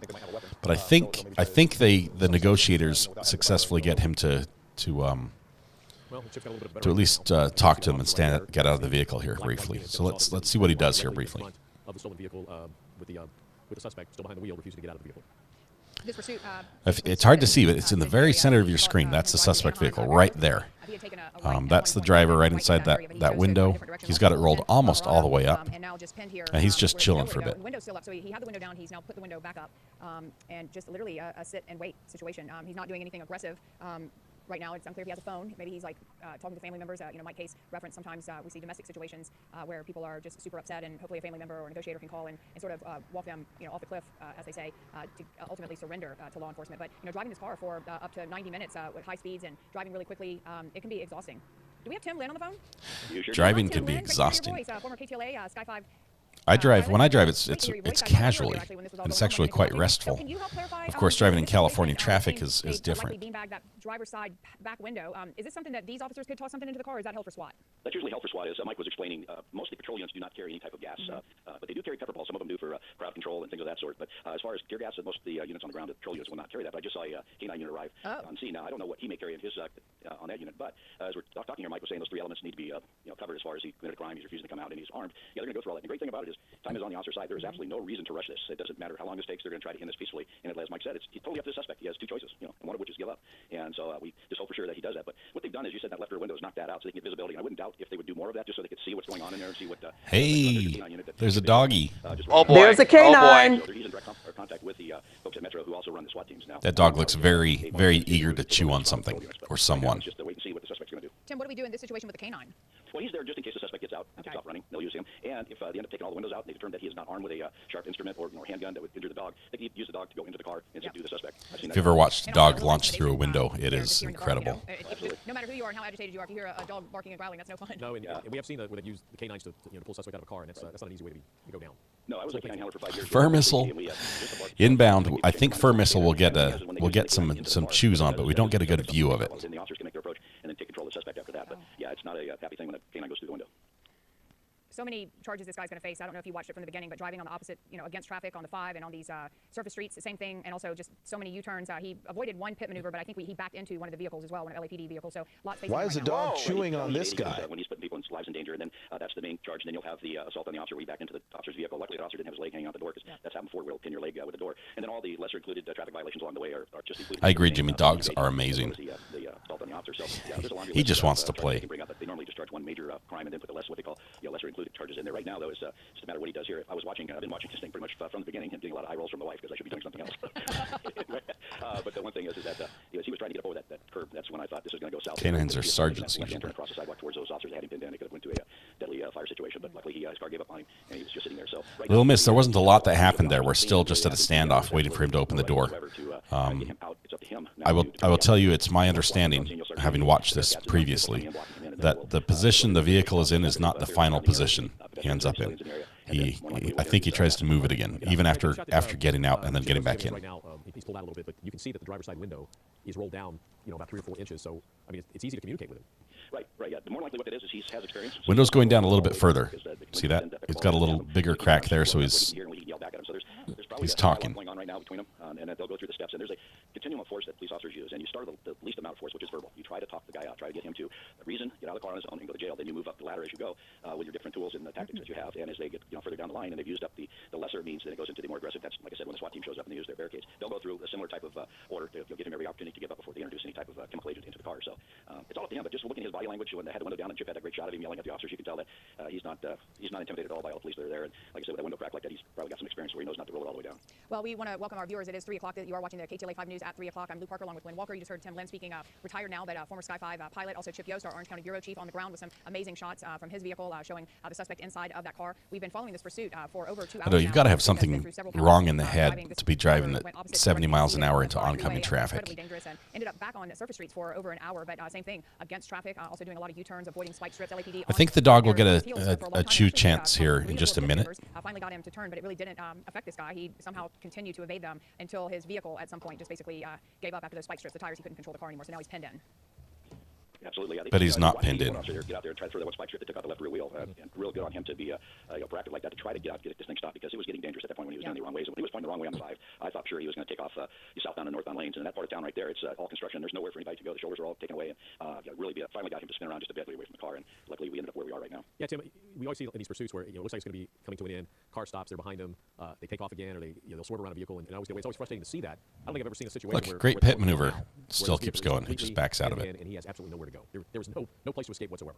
Right, and and that's a good thing the way this turned out here, the way they spun him around and then got him stuck. We had him a couple times like that, where then he backed away from him and then went through and took off again down the wrong side of the street. But here, once they got him around, they were able to pin him in with the cars and get a little more aggressive. As you noticed earlier in the pursuit, they really didn't get too close to him, stay off. So, like I said, I haven't confirmed. I know this is a carjacking, but I have not heard what type of weapon was used in the carjacking. Was it just force and fear? Was it a knife? Was it a gun? So the officers on the ground had that. Window just went down. That's how they're reacting to it. But just looking at the body language right now, them all standing up, I don't think a gun is involved, because they wouldn't be exposing themselves as and back up. as they are. But you see they're making some moves right here. These officers are moving around to the left, and so they may be getting ready to either pin him off a little bit. And I saw K9 officers down in his knee behind the one unit there. So something maybe is going to happen here pretty quick, just the way the window went down and back up. So we can see what they may plan on right now, but it looks like a little bit of activity with those officers moving around so much. On the right, that's an older video. Really well. It was kind of lucky when he made that U-turn. That one unit actually turned on. So the one on the left is the latest. The on the right is taped. They're both taped, but it was taped even previously or. And that's more likely what that one unit was doing, blocking the intersection or blocking traffic away from the intersection, so he didn't get any cross traffic. But on the earlier video, you see it on the right side, you see how agitated he is and how he's conversing with the officers. So he's not the least bit intimidated by the officers being there. And unfortunately, there's a lot of folks out there that are this way, where they don't want to go by the plan and they'll do what they want to do and they have no fear factor like you normally would with officers. You want I see that ASAP is on the car. I'm not sure what that stands for or in reference to. Make a movement to take him out of the car. I'm a little surprised just noticing on the live shot that Chip's giving us from across the street from the target. His window was only rolled down maybe 2 inches. It looks now like it's about halfway down. Yep. Right. Yeah, I saw it go up and down a couple times there, and Chip shot did. So I don't know if he's just seeing an officer come up with something that he's trying to block or whatever. But I wouldn't doubt that they'd knock some more of the windows out so they could give him less concealment, because that's what's on his side right now, because those windows are tinted so heavily they really can't see under. So if they take the windows out, they'll be able to take away that driver's window is on its last day, I think. Because with that tissue, with the film that's on the inside of that window, if you hit that with a less lethal beanbag, it'll just shatter the window and most likely hold all the glass in place, so he's not going to get shattered by glass. So just sort of he just rolled it down a little farther. So I mean, there it goes, coming down just a little bit more. So maybe their dialogue is getting a little more positive to where he's starting to, in his mind, realize that there's nowhere he's going to go. He's not going to get away. So maybe common sense is starting to kick in just a little bit here. They do want to be able to break that window, but they can't fire a less than lethal round at his head. So it would have to take a very careful shot, an angle, to be able to do that. We're thinking now they're probably not a gun, because just the way the officers are standing out in the open. They don't want to get the dog injured either. So, I mean, and guess what? They have officers with good aim, and they've got all the time in the world. You've been on lots of pursuits, obviously, as an officer, and covering them as well. What's one of the longest ones you remember? Well, it was always in the media, because we would stay with it forever. But at least in the ground units, once they get contained like that, they could very easily call the air unit off just to give them a break, because there's no real need for them. So, but yeah, I've been on ones where you run a full tank of gas, land, go back with a full tank of gas, run that one out, and go back again. So you're there for as long as your fuel, and luckily the fuels on most of the units are anywhere between 2.5 hours to 3 hours, and so you get a little bit of a break while you're refueling. So, but I would not doubt if the unit might have been pulled off already, just because of the fact that it's not really that needed. So, it all depends. But on the media side, at least we stay there till it's over on a situation like this. So that's why I got Mike going down to Long Beach to get some fuel, and then he'll be heading back up shortly probably. So I've got the ASAP pulled up on the big screen here, and I can't see what it says underneath it. Watching that, they got up in the morning. It was still going on. So yeah, they can Emergency 911 is behind it. Talk about and watch for, not just for pursuits, but when there are multiple shootings or big incidents, or the body language of law enforcement. And you mentioned that these guys look super. I mean, they're alert and on it, but they're not in tactile, like aggressive mode. As soon as police decide, you've got him contained. He's not going to get away. We'll answer at our own speed. He comes out with some type of weapon that can harm you. That's what's in their mind. They're ready to go. I mean, if you're on a scale of 10, they're at an 8, whether it looks like that or not. But as a law enforcement officer, you deal with this all the time. So it's just work product. It's like anybody else working at their job. That's what I do every day. So it's pretty normal to me. And that's what officers say. They do the same thing. It's every day. And so this becomes just work product. And they react to what the suspect will do. And if the suspect starts doing things that piques their fear factor, then that will come up. So it's like I said, we normally run as a police officer. You normally run about 8 out of 10 all the time anyway. So it's a very short run to number 10. So okay, I will tell you we're getting close to the end of this video. That's all done because you've so long, as Mike said. Now you're here in standoff and you're thinking in the back of your head. This is going to go for a long time. I think the entire video ends in about 10 minutes real time, but that includes him in custody time. So if you want to see the ending, watch for the next couple minutes here, because he's going to, things are going to start happening, and then it develops quickly. And he can see you, and with that facial recognition, you can tell what he's thinking, what he's doing, what his attitude is, and they can tell from the officer, how the officer's acting. The officer's acting like, come on, just give up. What are you doing? We're sitting out here. Come on out. You know how this works. You've probably been down that road before. We're going to go book you. You're going to get processed. Come on, just give it up down. Let's get this over with. Advanced surveillance and protection. The tension at this point. This guy is, prior, person that's gone to jail before. I forgot what the new term for that is now, but somebody's gone to jail before. They know the routine. They know what to do. We've seen on pursuits where the suspects get out of the car and they do the whole procedure all by themselves without even being asked. So they're well schooled in this. And so as the officers deal with, they can tell. Lucy really thinks that she can get away on a horse. It's like that would be the getaway vehicle of choice for Lucy. I'd love to watch that. I think there is. I'll have to look. I think there is a police chase with a suspect on a horse. It probably happened out of Florida. We'll have to look for that. Calm situation. They're going to do everything they can to keep it calm. They have probably one person, negotiation person, talking with him. There's not everybody yelling at him. You see they kind of pull some of the suspects back. And Debbie, the buffering will be gone this afternoon when my internet gets upgraded to 1 gigabit. At least it better be, because that's what I'm paying for. They have all those out there. The 1-ounce beanbags that come out of the 12-gauge shotguns out there as well, and that can take the guy down as he comes out and not hurt him too badly. Okay, so that window's on its last few seconds, I think, as he rolls it up. Yeah, I think that might be going up for the last time. They covered all, give him every chance to get up peacefully. Yeah, he's just rolled the window all the way up again. So just a little bit behind you. Yeah. Yeah, well, all the things you found, now the window's coming back down. All the things you mentioned, no, it's down. It might go up again. If they've had experience in the past, and back up. It's like the only thing left on this car is the window at this point. Vehicles, one specifically that sort of tried to interject and block this driver in. Obviously, that's a no-no. Police do not want you to do that. Richard, I wish it was symmetrical. It's not fiber. Up right now, I've got, on my speed test, I get about 10 megabits. And I'm supposed to have 35, and I'm upgrading to like 65 up. So it should fix the problem. But the down is 1 gigabit. Right now I have 250. The funny thing is, here he is, door open. Okay, I'm going to slow it down just for a little bit, okay? Because this is the ending. So everyone's voices are going to change. That's how far behind I am. Anyway, so head's coming out. Here he goes. He's getting out. Okay. You're probably 5 seconds behind.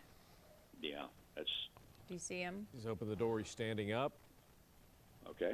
You guys can go ahead and take it because I'm pretty well behind you. He's like, huh? He's what you guys doing? Conversing with the officers.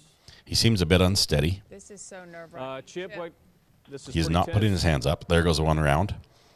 He's like, hey, you shot me. Yeah, it looks like, yeah, I do. Something. He closes the door. Oh, takes another round. Ooh, takes another round. Dog is chewing on him. It looks like the dog is on his. Is on him. Why is the dog chewing on this guy? The dog move in from the right.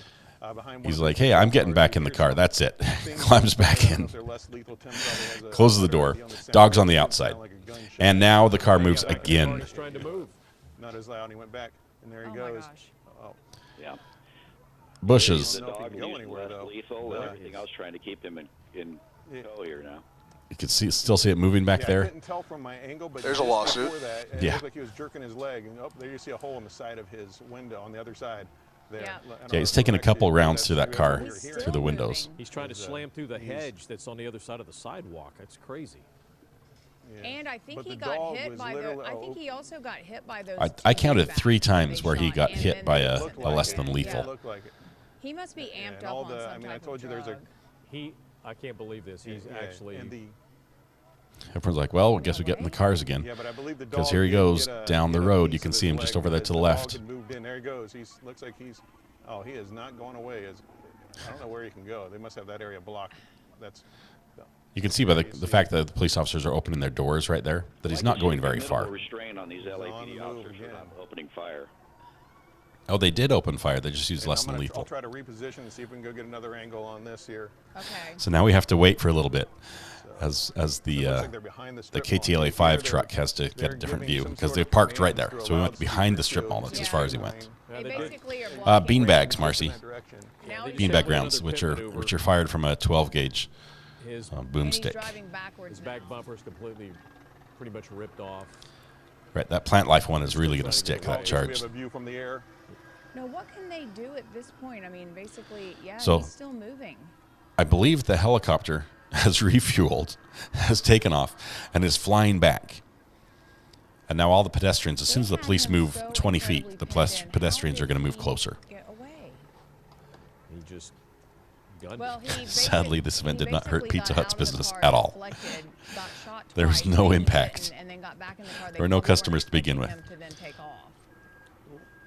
And this car is damaged. The tires are damaged in terms of being able to So steer, officers are moving down the road a little bit. They don't need to block off this intersection. It's unfortunate that he was News is just set up in the middle of the intersection, and the police are leaving. So traffic is going to continue or start flowing through the intersection again, but the tripods are set up there in the turning lane. They continue to try to slow him down. They've pulled a couple of pit maneuvers here, but this guy is absolutely refusing to give up. And the police are being a lot more aggressive now. And we're going to have an aerial shot here coming up in just a moment. They've hit him twice now with their vehicles. They've pin him in, but now he just got away again.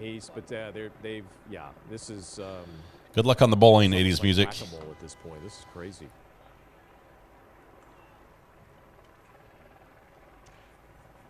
You know, the whole thing, we've seen too, suicide, by police. Suicide by cop, yeah. By cop, they sometimes want to be injured. I don't know if this is his case, but clearly being hit by a beanbag that close, and then also possibly being bitten by the dog and still trying to get away, he has to be amped There's a up guy on on rollerblades.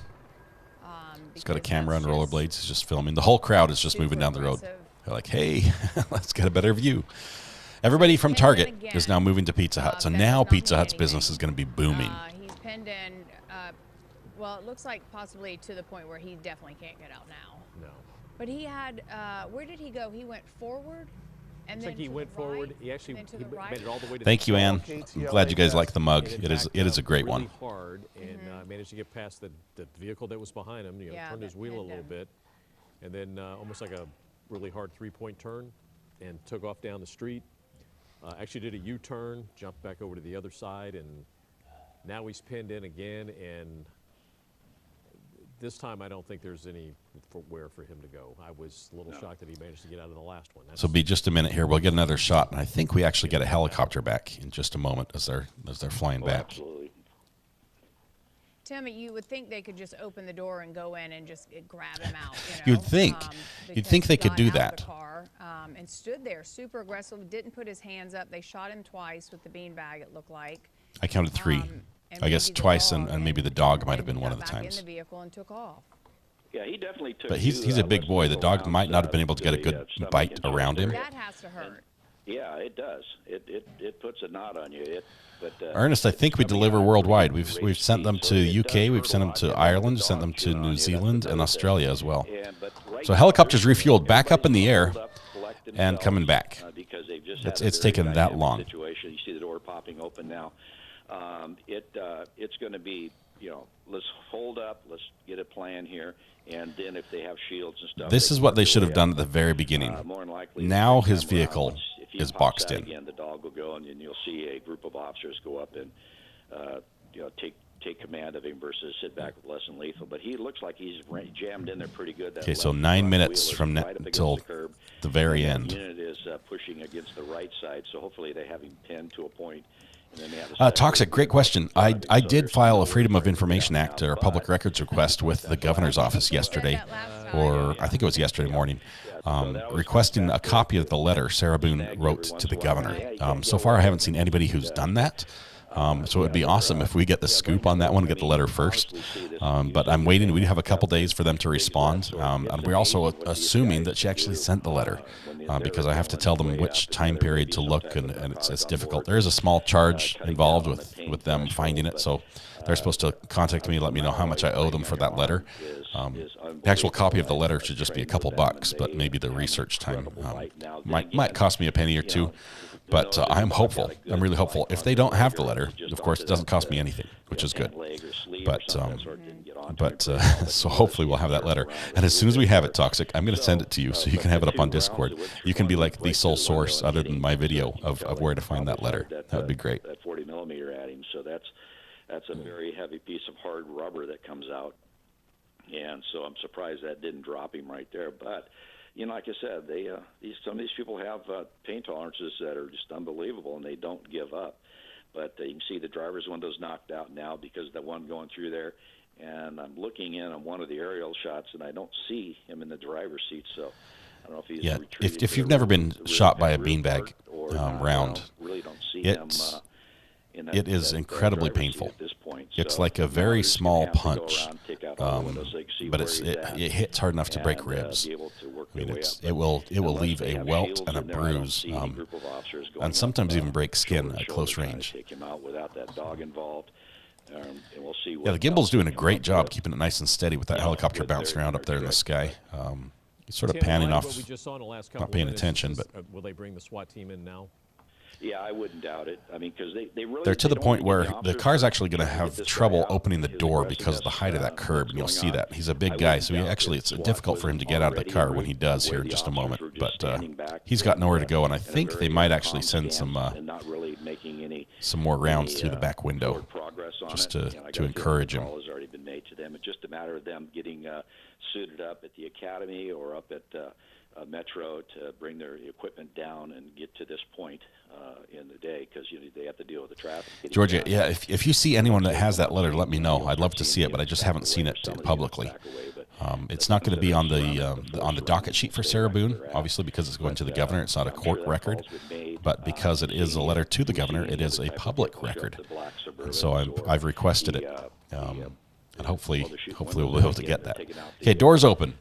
We're making some progress. Puff come out over there, so they're going to start taking away his concealment, and that's one of the routines that they go through.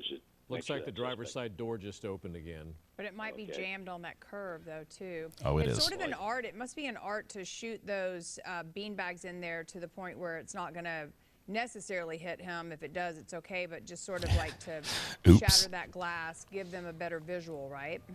Yeah, it is, and you try not to hit them, especially you're not allowed to shoot them in the head with a less than lethal, and pretty much when they're sitting in a seat like that, that's the only target available. It looks like he's got 1 foot out, and he's getting ready. Finally, the hands go up. He's standing up. We're a little ahead of you. He's putting his hands up. He's got his hands up, so it looks like this thing may finally be coming to an end. Let's go up to Gil Davis and Sky 5. He's giving us the image we're seeing right now. Gil? Thank you, TW, for contributing to the Sarah Boone letter font. Yes, thank you. Appreciate it. It doesn't show up well right here. Let me move it. But now he's finally given it up, and now that looks like he's just moments away from being taken into custody. But again, on the wrong side of the road, he's southbound facing northbound in that lane, and he's backing up to officers. Now he's compliant, so it looks like this long standoff is coming to an end here finally in Lakewood. All right, there it is. This is a bizarre pursuit that started again in the Newton Division. The vehicle, there we go. Gray Honda. For some reason, it doesn't show up the text very well when there's a white background because it's clear. But thank you, TW, for your support and participation in the fund for the Sarah Boone letter. We are anticipating getting that, and that will be amazing. I can't wait to share that with you guys because hopefully you will hear that here first. Oh, and that guy as well. Thank you very much as well. Hopefully we'll have it here first before anybody else, and that will just be amazing. So we'll let you know as soon as that happens. And finally, this pursuit has come to an end. So thank you, TW, and that guy. I would say the most. Okay, so watching, they pull out of his pocket. You'll see driver on the right. That's his wallet, I think. Wallet goes on the hood of the car. But they're reaching in there. They're going to find some other stuff, and they don't talk about it. But I swear they're counting money. Got back in the car and was able So there's a handful of papers that just came out of some sort. Pursue him more. It's incredible. Yeah, what we've seen in the last 15 minutes was we've never seen that. Very bizarre. Sure. Yes. But finally, this guy is in handcuffs, or they put him in handcuffs right now, and he's still. Yeah, I was disappointed that the dog did not get a little bite there. But at least the SWAT team doesn't but I have think he got a chew earlier. With the Friday afternoon traffic, it might be another couple hours. That dog was so anxious. He's like, please, please, please. You know, the sun's going to go down probably next hour and a half, so it's good to have this thing. Ernest Cisse just sent a super sticker with 5,000. What a laundry list. Thank you, Ernest.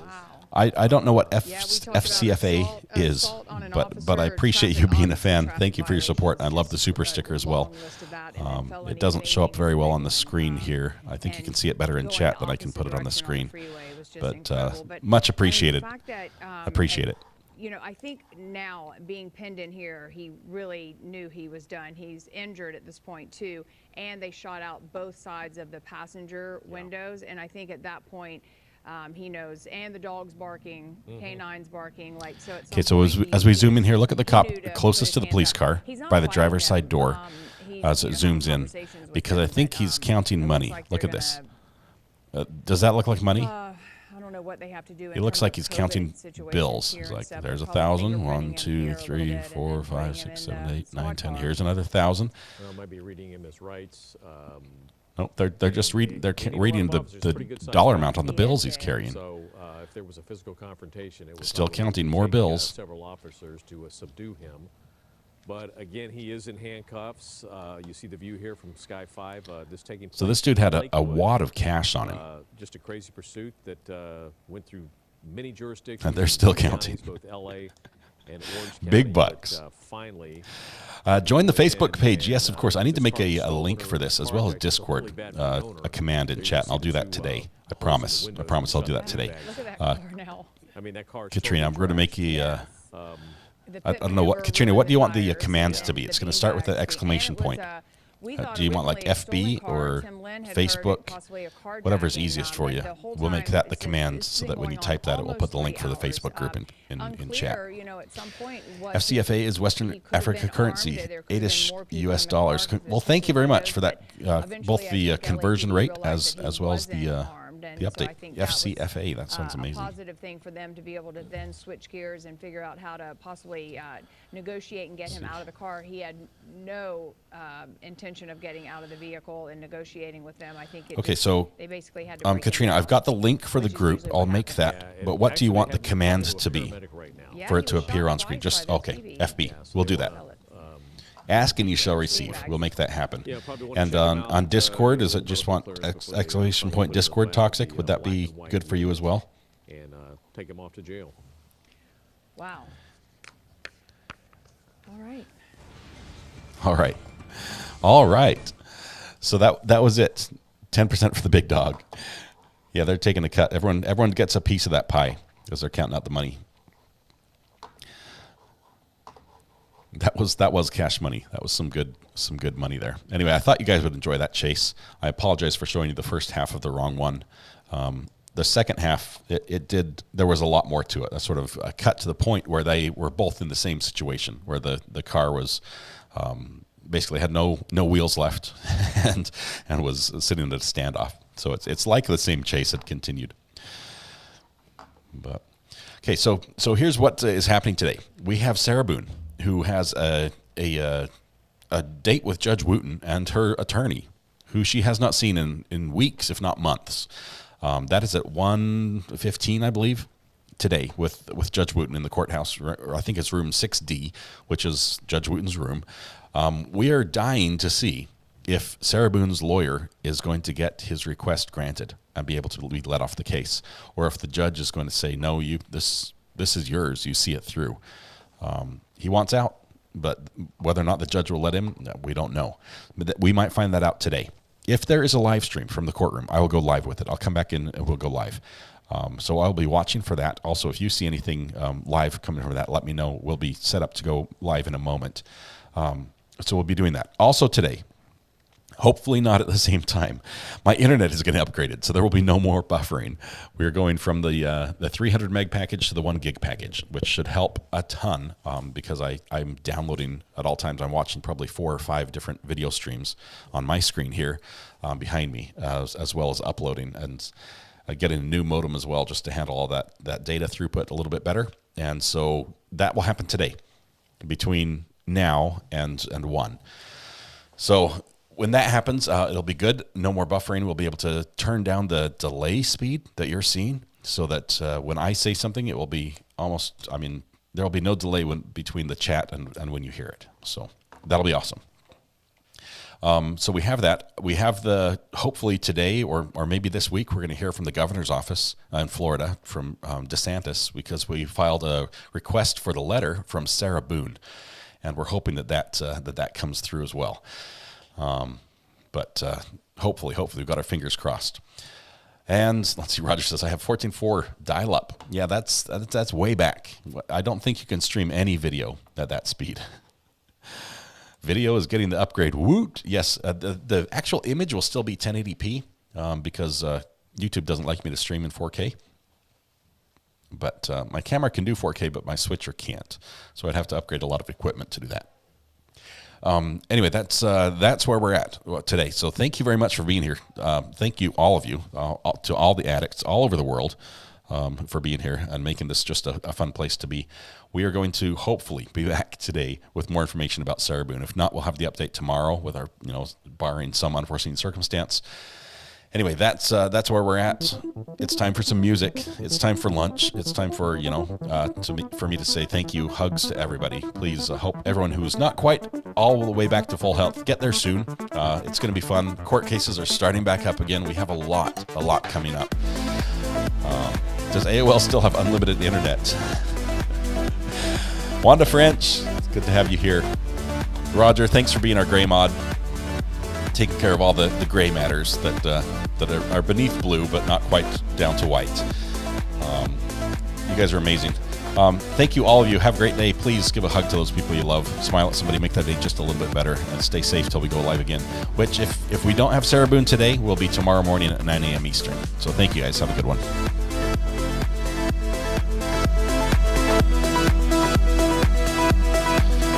Roger says, holla back at me.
Yes.